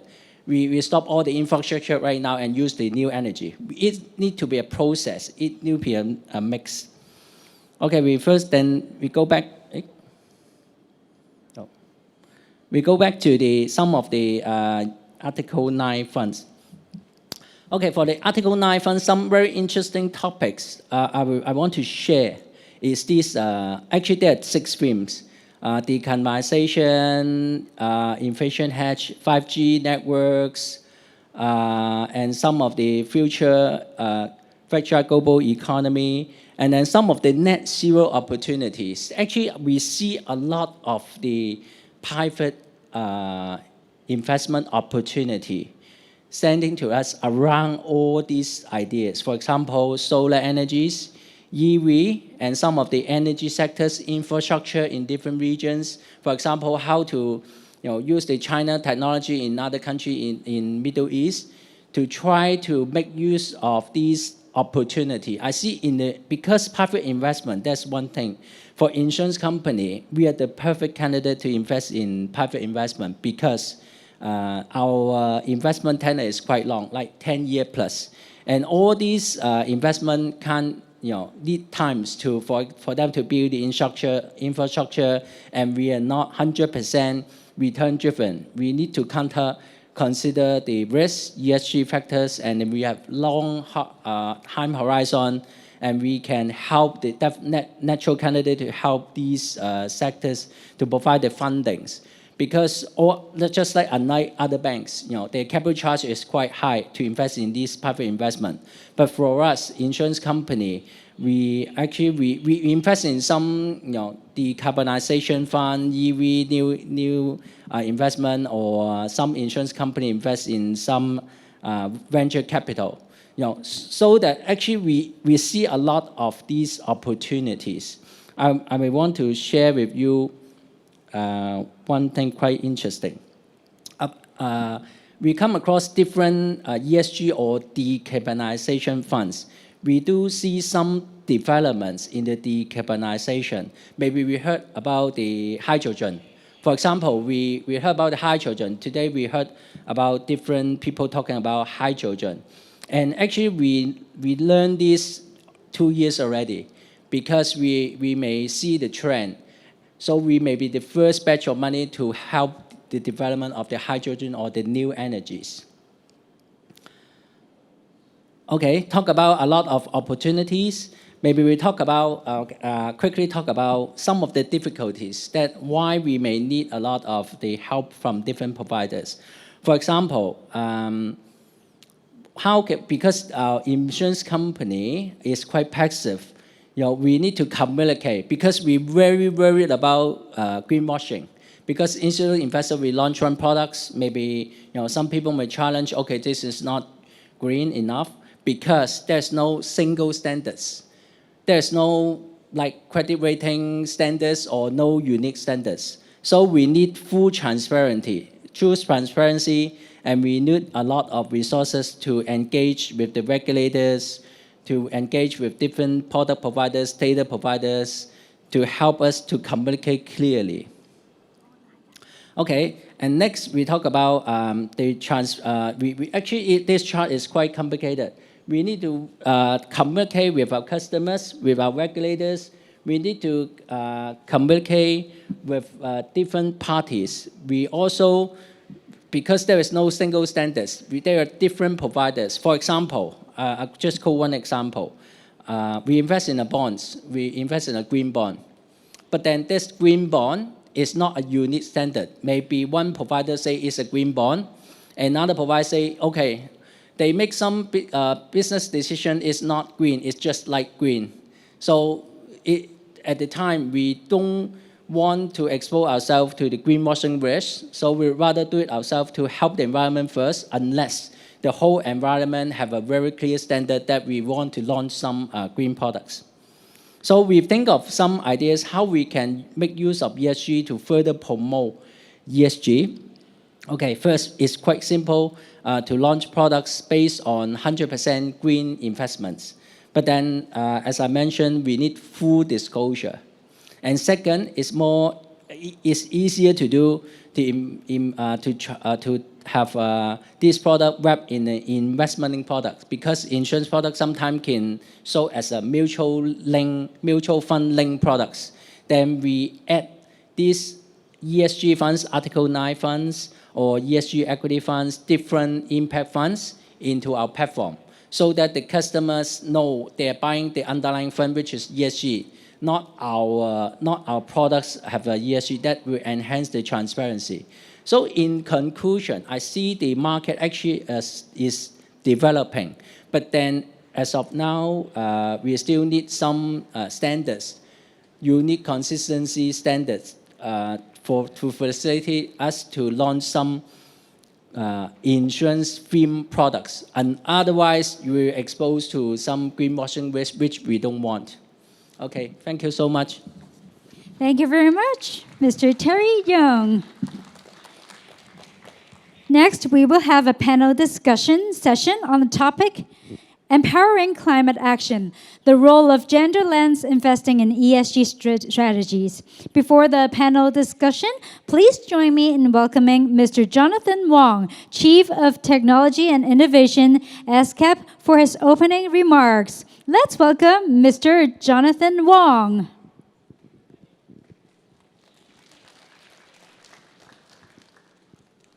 A warm welcome to this session on empowering climate action, the role of gender lens investing in ESG strategies. My name is Jonathan Wong, and I'm the Chief of Innovation, Enterprise and Investment at the United Nations Economic and Social Commission for Asia and the Pacific, or ESCAP for short. And we're the regional arm of the Yuen in Asia Pacific, for those of you who don't know. I'll be brief today, as we have much more insightful and interesting speakers and panelists who you'll be hearing from later. But just to say, we're really delighted to be part of the ESG for Climate Action International Conference. And I would like to express my sincere gratitude to the organisers at the World Green Organization for their efforts in arranging this event, and indeed for partnering with ESCAP on this particular session. So why are we prioritising gender and climate action? I think, in short, gender equality and women's empowerment are essential for achieving inclusive and sustainable development. Put simply, investing in women is not just a moral obligation, but it makes sound business sense. Our research has projected that advancing women's equality in the Asia-Pacific region alone could add as much as $4.5 trillion, a 12% increase to the region's GDP annually by 2025. And with the economic slump that many countries now face, in my opinion, none can afford to continue to miss out on this largely untapped dividend. Additionally, and I'm sure as we all know, climate change is the biggest challenge we are facing, not just in the Asia-Pacific region, but globally. And it is in this context that the intersection of gender and climate is potentially one of the catalytic accelerators for the United Nations Sustainable Development Goals. This discussion today is not only timely, but crucial in our efforts towards inclusive and sustainable development. And it is indeed my hope that our discussion today will highlight pathways and practices for integrating gender equality into both public and private climate action strategies. I really look forward to a productive discussion filled with insightful perspectives and ideas on how to bring attention to the S in ESG, which in my opinion is often overlooked, and importantly, the opportunities and innovations at the intersection of the S and the E in ESG. This session today is also an opportunity to learn from each other's experiences and innovations and to forge new partnerships and collaborations. Just to close, I really would like to take this opportunity to thank you all for joining us today again, especially our speakers and panelists who have taken time out of their busy schedules to share their insights and experiences, and to our moderator who has curated this session and will be expertly guiding the conversation today. I look forward to insightful contributions, constructive conversations, and most importantly, the advancement of partnerships and solutions to drive tangible action at the intersection of gender and climate action. Thank you all very much. And now, here comes our panel discussion session on the topic Empowering Climate Action, the role of gender lens investing in ESG strategies. Now, let's welcome our moderator, Ms. Lorraine Zhang, Head of Audience, Yahoo Hong Kong, to the stage. Welcome, Ms. Lorraine Zhang. As well as we have our panelists. Let's welcome them on stage as well. Ms. Jenny Fan, Executive Director of Sustainable Finance, ANZ. Ms. Serena Mack, Executive Director, Sustainable Finance, Institutional Banking Group, DBS Hong Kong. Thank you very much. Please be seated. And also, we have Ms. Debbie Chen, Principal Consultant, ERM. And Ms. Christine Yu, Co-Founder, Sophia. Last but not least, we have Ms. Sana Kapadia, Director of Strategy, 2X Global, who will be joining us online.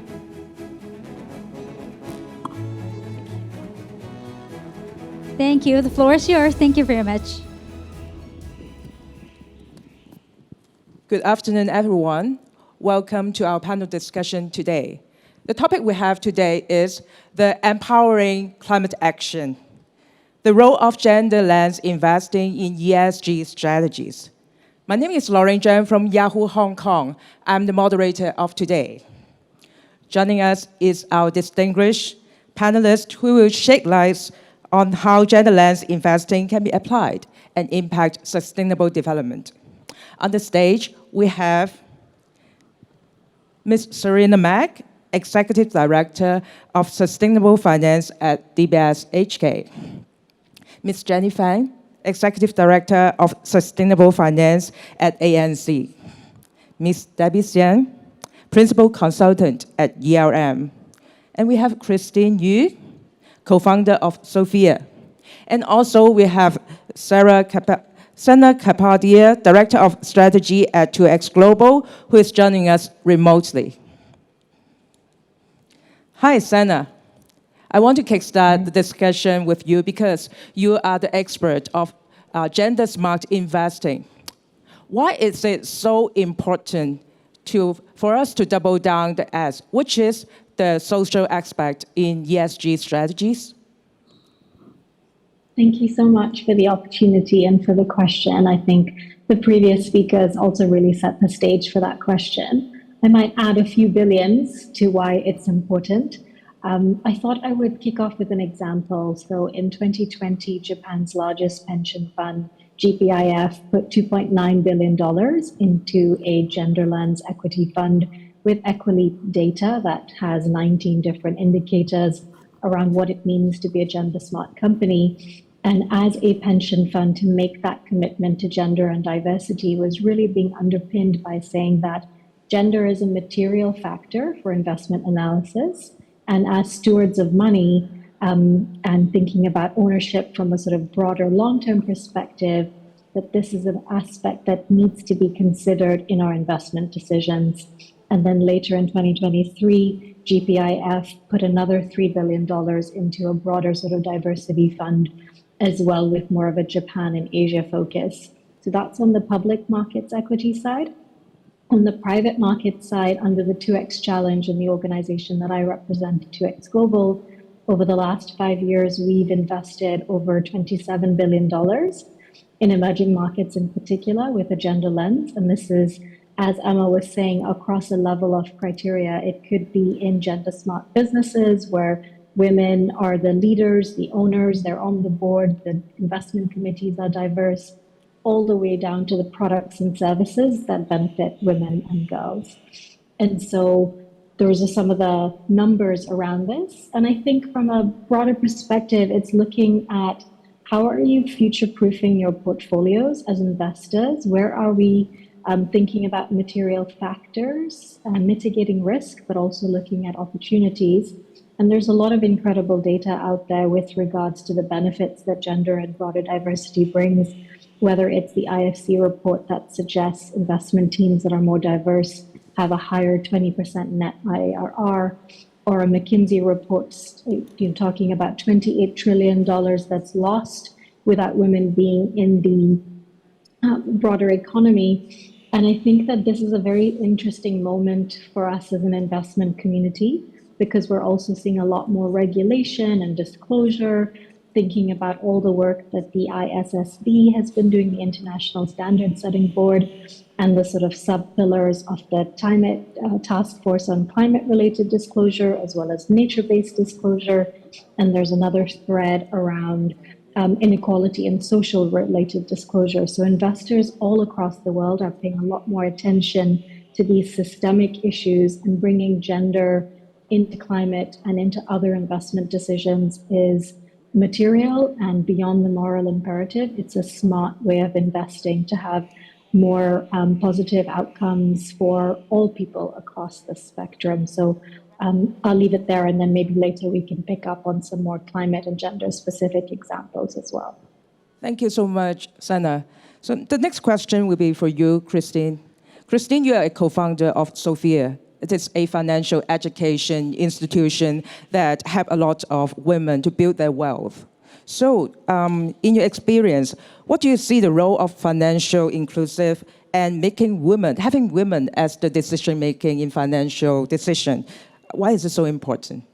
Thank you so much, Lorraine, and thank you to these amazing women on this panel. Before we get started, you did give a brief introduction of Sophia. Maybe all of you know all the institutions that these incredible panelists represent, but maybe I need to just spend a little time on Sophia. So Sophia is actually a financial education startup, and we are focused on helping women build wealth through inspiring and engaging financial education. So we actually work with banks, financial services companies, and corporates on inspiring and engaging financial education programming focused on women's wealth. So women, investing, climate, what's the connection? I want to start with a stat rather, right? And I hope this is the stat that you'll take with you. If you forget everything, please remember this one. Women are twice as likely to incorporate ESG factors into their investing decisions. I want to let that sit with you, okay? So women clearly have a desire to invest into their communities, and they do care. But when we take a look at the macro picture, women actually aren't investing at the same rates that men are. And this is called the gender investing gap. So this is something that we at Sophia are very focused on. And to make this story a little bit more personal, right? Women as investors and financial decision makers are crucial for climate action. But how can we make that happen when women aren't investing? So my background is actually, I like to say that I grew up on 2 trading floors in Hong Kong and New York. And, many women in finance, a lot of women in finance. But what did I notice? I noticed that there weren't enough women in decision-making roles. There were no heads of trading, no women running, P&L, right? Not a lot of women making financial decisions for businesses. This is changing, so many banks are really working on that, and we are seeing greater diversity. We need to see more. So that's women as, financial decision-making in institutional space. But women as investors, I left banking in 2015. I worked actually on the first private sector green bond in Asia Pacific for a corporate in G3 currency. And that experience changed me forever. And because that actually opened my eyes to the impact of using my own personal capital for good. So I actually, became an angel investor and an impact investor. But guess what? I leave banking, go into the angel investing world, and again, the same problem. Not a lot of women. I was a rare angel investor who was a woman, right? So I think that if we want to see women making these financial decisions, we actually need to look at the value chain for women across the board and understand that we need to give women the ability, right? Build a pipeline of women who are investing, period. Because women as investors can make massive changes in society. Again, they are twice as likely to incorporate ESG factors into their investing lives. So I'll leave it there. Thank you so much, Christine. I want to hear more about the stories about you helping women to build their wealth later on. But right now, I want to get back to the financial sectors. The next question is for you, Serena. You're working for DBS HK. So what kind of initiatives have DBS taken to empower climate action through gender lens investing? How does it help gender equality and sustainable development? Can you share? Well, I think to begin with, right, I'm very proud to be part of this institution where we think gender equality is essential to sustainable growth. Half of our workforce is women, 40% of our management is women as well. So our decision maker, my head of institutional banking is a woman as well. So we have women in decision making places. So that's one thing. Now, I think the other thing to think about is, further to, what Christine mentioned, we need, like women in investing positions, in investing more. The other way to kind of think about it is also, there's also some discussion around gender equity versus gender equality and what are the resources that is needed. Now, of course, for us, we have, like supports for, like female entrepreneurs. Jenny and I were actually exchanging some notes about this, women livelihood bond that I think was set up across Asia Pacific that helps with, empowering women in supporting their livelihoods. DBS Bank is proud to help them to list that particular bond on the exchange. But on top of, like all that, right? Another thing I do wanted to highlight is in terms of climate investing. So there are a lot of discussions we've heard earlier about measuring carbon emission, measuring, like decarbonizing the electricity grid. One thing that I think needs to be more discussed is the topic on just transition. Now, what is just transition? Just transition is a concept where we think we need to help economy and corporates to transition into a low carbon economy. Now, by transitioning, of course, there's going to be changes in the demographics for work. And from what we hear earlier, right, a majority part of work that is going to be displaced is going to probably affect women. And so by thinking about just transition, basically the S of climate finance, we kind of need to put that into perspective on top of the scientific measurement of all the hydrogen, all the electric vehicles, and on top of that, we need to make sure that we are measuring the social impact of all the climate finances that's happening. So for the whatever 100 trillion or like the dollar sign that people are talking about that needs to go into climate finance, part of it, in my opinion, need to go into this just transition, i.e. helping the population that's going to be impacted, and gender, being women, is actually part of it. Now, on that, right, of course, for DBS being a part of the National Banking Alliance, we support net zero, we support, the economy going into a decarbonized world. But on top of it, we are also very much focused into helping, focusing on just transition and hoping that we can, encourage our clients to engage them in that conversation. So beyond decarbonizing the grid, beyond making their building a green building, we're also asking questions such as how are you dealing with your workforce? How are you dealing with all the impact to the like the population your climate finance projects will bring? And so I think these are kind of questions that we need to ask as financial industry players in terms of enabling climate finance with the gender lens. Thank you, Serena. Thanks for bringing up the topic about just transition.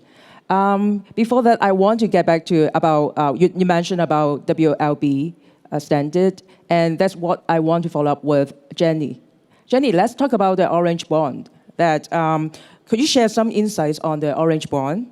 I understand it's named under UN's Sustainable Development Goal, SDG 5. It is symbolized by the color orange, which aims for gender equality.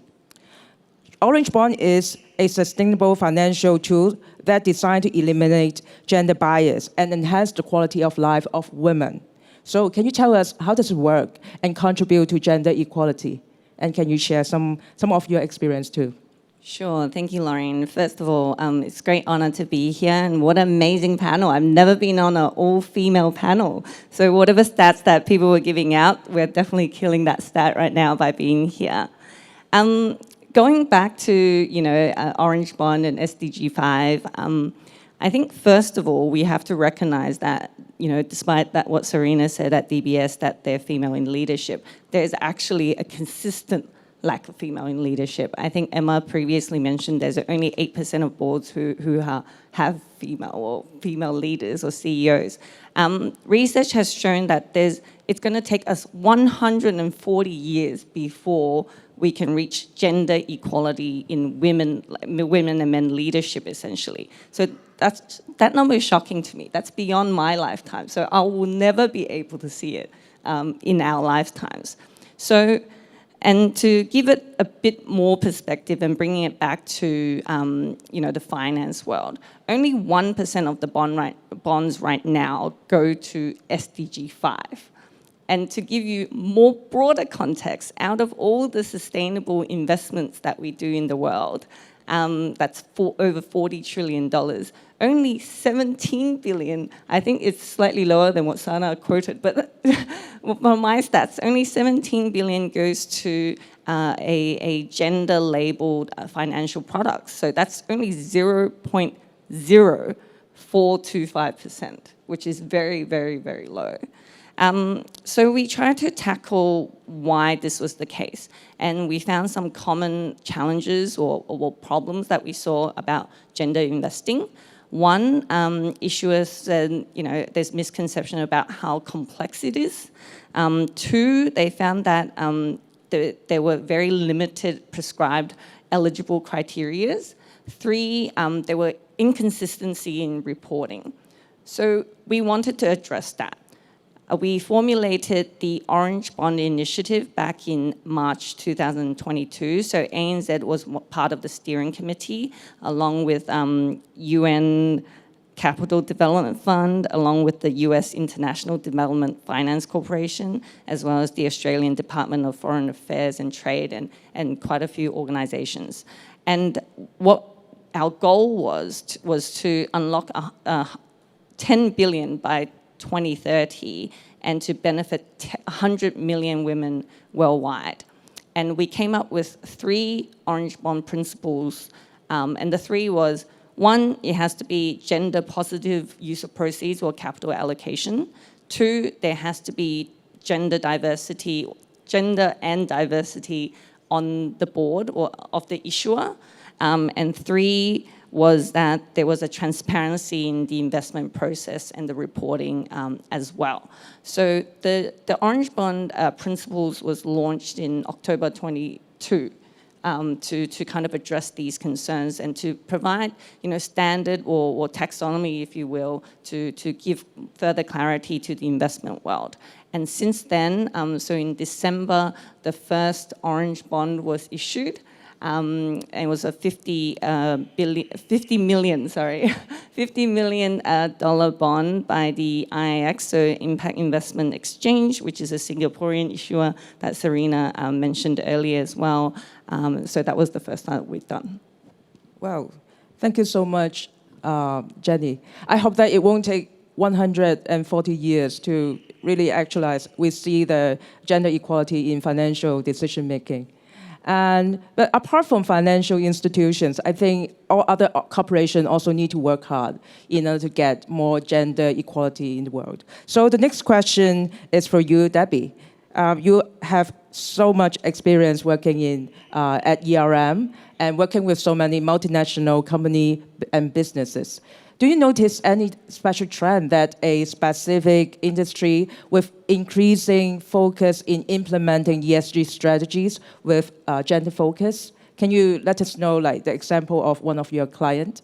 Yeah, absolutely. So thank you so much, Lorraine, for the question. So ERM is the world's largest pure-play sustainability consultancy. And so across our 150 offices globally, we do take pride in having a boots-to-boardroom approach. So this means that one day we could be out in the field doing stakeholder engagement out in the communities. The next day we might be doing a strategic engagement with the C-suite on social policies. So we do work across all industries, and I would say for, in particular, gender, so across Hong Kong and Asia, we are seeing that, major conglomerates, the food and beverage industry, agribusiness, property developers, textile sector, there is a much larger emphasis on gender and social in reporting and disclosures. And then so on investors and say for asset managers, we are also seeing that they are pushing gender in their project finance documentation.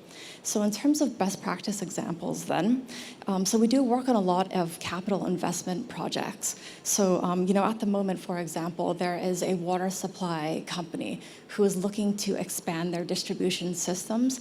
And what they have noticed that there is a gender disparity for water access. And so they have actually asked to specifically incorporate gender into all of their processes. So for this, we are conducting stakeholder engagement, which is aiming to capture views of women and incorporate this into impact assessments, their materiality assessments, grievance mechanisms, management plans. So then on the other side, for the private sector, so for an asset manager, we're currently working on an ESG due diligence framework that will help them push their values in their investment strategies for the acquisition of, say, new assets. And so, in this framework, they have specifically requested that social is a KPI that is put into their framework. And so for this, they'd be able to see what kind of leadership, what kind of policies that new asset might have. So this is just a short snapshot of some of the clients and the projects that we work on that are incorporating gender into their projects. Thank you so much, Debbie. So we can see a lot of examples and work have been done for financial as well as corporate and business. Let's focus on the opportunities too. I know you ladies have been working so hard to improve the situation and enhance the gender equality. So, Sophia, I want to come back to you also. You have been working with a lot of women to develop their wealth, helping them to build their wealth, the journey. So what kind of opportunities do you see for financial institutions to drive financial inclusion and climate action?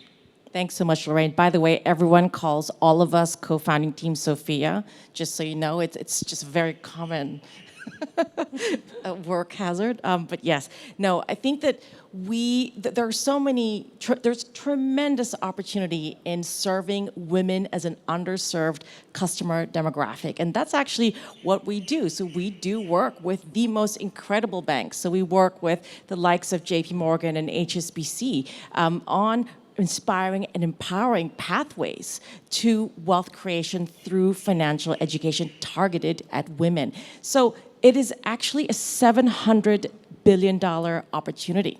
And we've said all the stats, women are 51% of the world's population. And women's wealth is actually growing at the fastest rate in Asia Pacific at a compound annual growth rate of 10.6%. That's the fastest in the world. So there are incredible opportunities to serve women as a customer demographic in this region alone. So let's face it, the financial services industry just wasn't built for a woman customer in mind. And maybe because women were not the traditional customer avatar. So there is, we have this thing called the gender investing gap. Women just are not investing at the same rate that men are. And there are many factors that, financial services institutions can actually look at in the gender investing gap. There are stats that show that, upon marriage, women show this deferment activity in their investing through their spouse upon marriage. And as a result, through time, women control less wealth, they're not able to grow their wealth, and as a result, they also have less confidence in investing their whatever capital that they have access to. So I think that financial education, for us, we believe this is a really strong lever to deliver in a way that is engaging and helping women do something that they're not already doing right now, which is growing their wealth in an inspired and empowered way. So we do believe that that is an incredible opportunity to work with the financial services sector, really focusing on women as a customer demographic. Thank you, Christine. Thank you, Christine. And actually, it's a very big market, all we know, that for building women's wealth. So I want to get back to you, come back to you, Debbie. So you just mentioned, actually it's very positive that we see in Hong Kong multiple industries increasing their focus in implementing ESG with a gender lens. So what do you see, where do you see the biggest opportunities are to continue to push for integrating gender lens into ESG strategies? Yeah, absolutely. So I think for this, I have 3 key points. So for the first one, as I understand, I'm speaking to exactly the right audience. So in terms of the influence of investors, so, as investor attention and transparency, increases, there is also a heightened focus on gender. So for example, ERM has actually supported the development of several social bonds that are not actually linked to international standards and are more driven by the private sector. So for example, in Indonesia, we actually have a collaboration at the moment with 44 banks and to help review their social financing framework, so looking at their KPIs. And the objective for this was to increase the accessibility of financial services as well as the empowerment of women. So the second key point then is the influence of peers. So, as disclosures and reporting is being enhanced, especially as social and in terms of gender, and we understand that a lot of companies want to take their stakeholders along on their ESG journeys. And so, of course, they want to be a leader and a change driver within their respective industries. So then third is influence of supply chains. So, organizations have a great opportunity to be able to push or drive gender through the multitude of, layers of their supply chain, as well as portfolio companies. So here we see, being able to request information on, how gender is incorporated into corporate policies and strategies, and also just to collaborate to be able to emphasize this aspect. So, I think as we're seeing at the moment, the social in the ESG has been more attached to value creation rather than just risk management now. And so increasingly, we are being able to see this in company narratives, which is a great push. Thank you for sharing, Debbie. So I want to come back to you also, Sana. So can you share some of the examples of what doubling down as in the ESG looks like, and actually how to get started? Yeah, thank you so much, and really resonating with a lot of the examples shared to date. I mean, within our sort of network at 2X Global, and we are this global community of investors across the spectrum, we have a multitude of amazing examples of what this looks like in practice. So on the public market side, I think as I mentioned, there are listed equity funds that have exposure to gender as part of the broader ESG strategies, and this could include certain exchange-traded funds like at UBS, at Nordea, etc., as well as social justice funds. I really appreciated the emphasis on the just transition, because I think as climate finance investors also think about transition planning, this is a key aspect to really go sort of deeper on the social and think about what transformation in the longer term really looks like. We also have examples. I think one takeaway here is that there's different ways to apply this gender lens, right? So you can think about integrating social, I think as the previous speaker mentioned, from a risk mitigation strategy, but then also from a deeper value creation. And that's where we're seeing a lot more examples, right? So across climate mitigation, adaptation, and resilience initiatives, whether it's, for instance, focused on a big infrastructure project or climate fund that has integrated a gender lens in the types of businesses that it serves. There's lots of sort of multiple examples out there. And I think another thing to keep in mind is that, yes, it's about going deeper on the S in ESG, but the gender actually cuts across the environment and the governance aspects, right? Because that's where we're really sort of having a deeper impact in terms of having more gender-smart climate finance more broadly. And if you're looking to get started, there's lots of amazing resources that we can share with the organizers. On our own website at 2X Global, we've done a range of knowledge products. We have a fantastic toolkit that covers what it means to be a gender-smart climate finance investor, a credible array of case studies, etc. And also you can explore becoming a 2X Global member, and there's tons of other, again, resources and examples out there. So it's a really interesting moment to be in, where more of us are doing this work. We're really focused on the how do we mobilize more capital, how do we do it with more depth, with more impact, and more strategically, because ultimately, we're all working towards a more inclusive and equitable financial system that works for all. So I'm happy to share some of those resources as they fit. Thanks. Thank you, Sena. I want to come back to the financial institutions. And Serena, can you share how can sustainable financial strategies be made more inclusive to address gender-specific needs and empower women? So I was actually thinking about all the sustainability-linked bonds or loans transactions we've seen. And one interesting stat I was thinking about is out of all the sustainability-linked bonds, 80% of it has a greenhouse gas emission target. So that is almost the kind of universal. And then we kind of narrowed down a little bit, and I was thinking about social loans and social bonds. And those usually have a social, affordable housing, access to financial services type, or access to medical services type kind of KPIs attached to it. Now, after all the things that we have heard from this panel, I couldn't help but think about why aren't there more gender-related KPIs for sustainable finance, considering all the researches we already seen, the positive value that encouraging women to invest more can bring to the overall economy. And so that kind of is one thing that, I'm hoping that we can all kind of lead this panel and think a little bit about when we structure these transactions. Now, the other angle of it is a concept called social impact measurement. So I was kind of discussing with a couple kind of corporate partners, and we all know that as investors, they want data. They want consistent information to prove where the capital has gone has made a difference.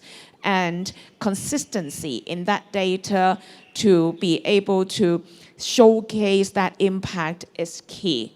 So that is one, the investor aspect, and the other angle would be the bank aspect.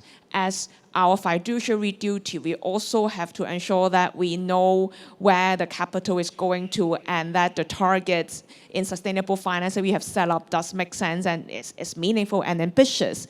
And so thinking about all that, bringing us back to the social impact measurement piece will be key. So i.e. for us to incorporate a gender KPI in sustainable finance transactions, there needs to be a consistent way of measuring how some of this work can generate impact.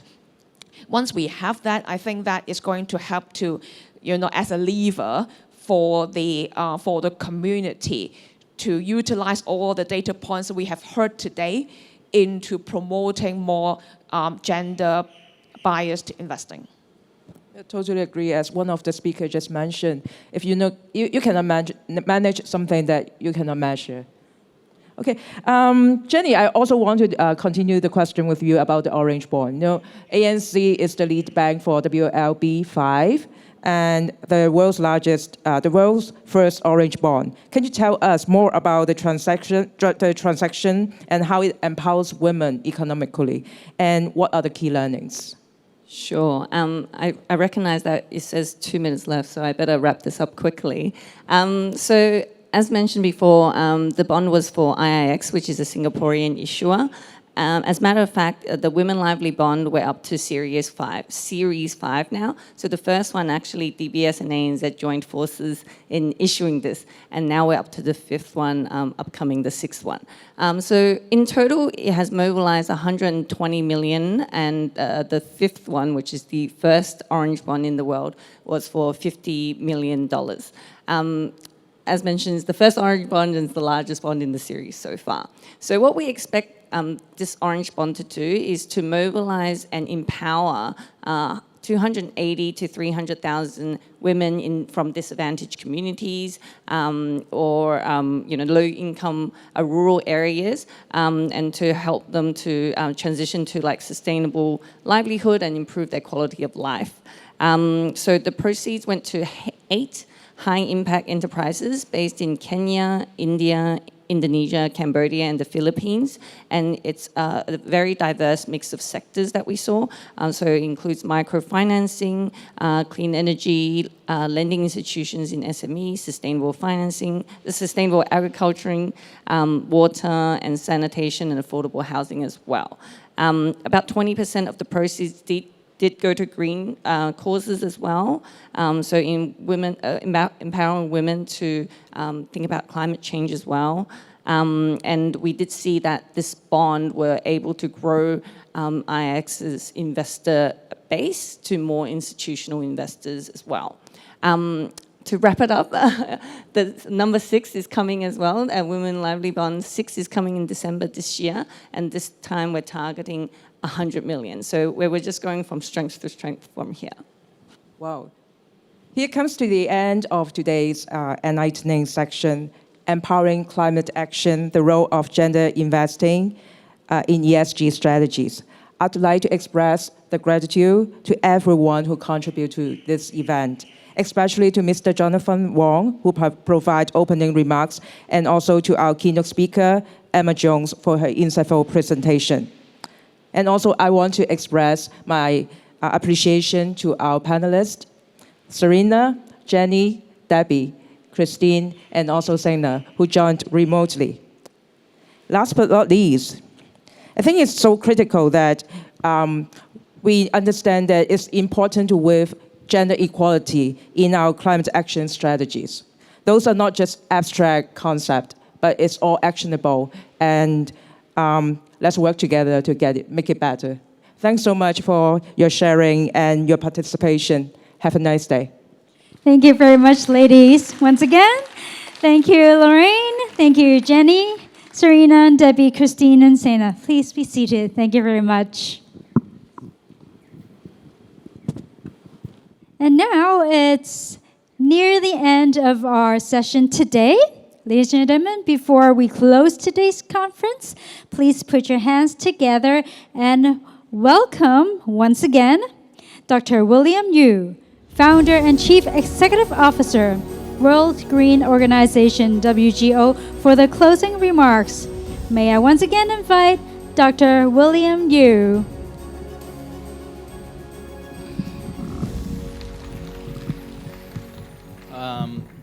Hi everyone. Thanks a lot for spending time with us today. I hope you find the entire conference very informative. We have paid our best effort to bring all the international standards to here. So in the afternoon, you have ISSB, CDP, GRI, all different types of standards. So hopefully you can learn a lot about the most latest development in sustainable reporting.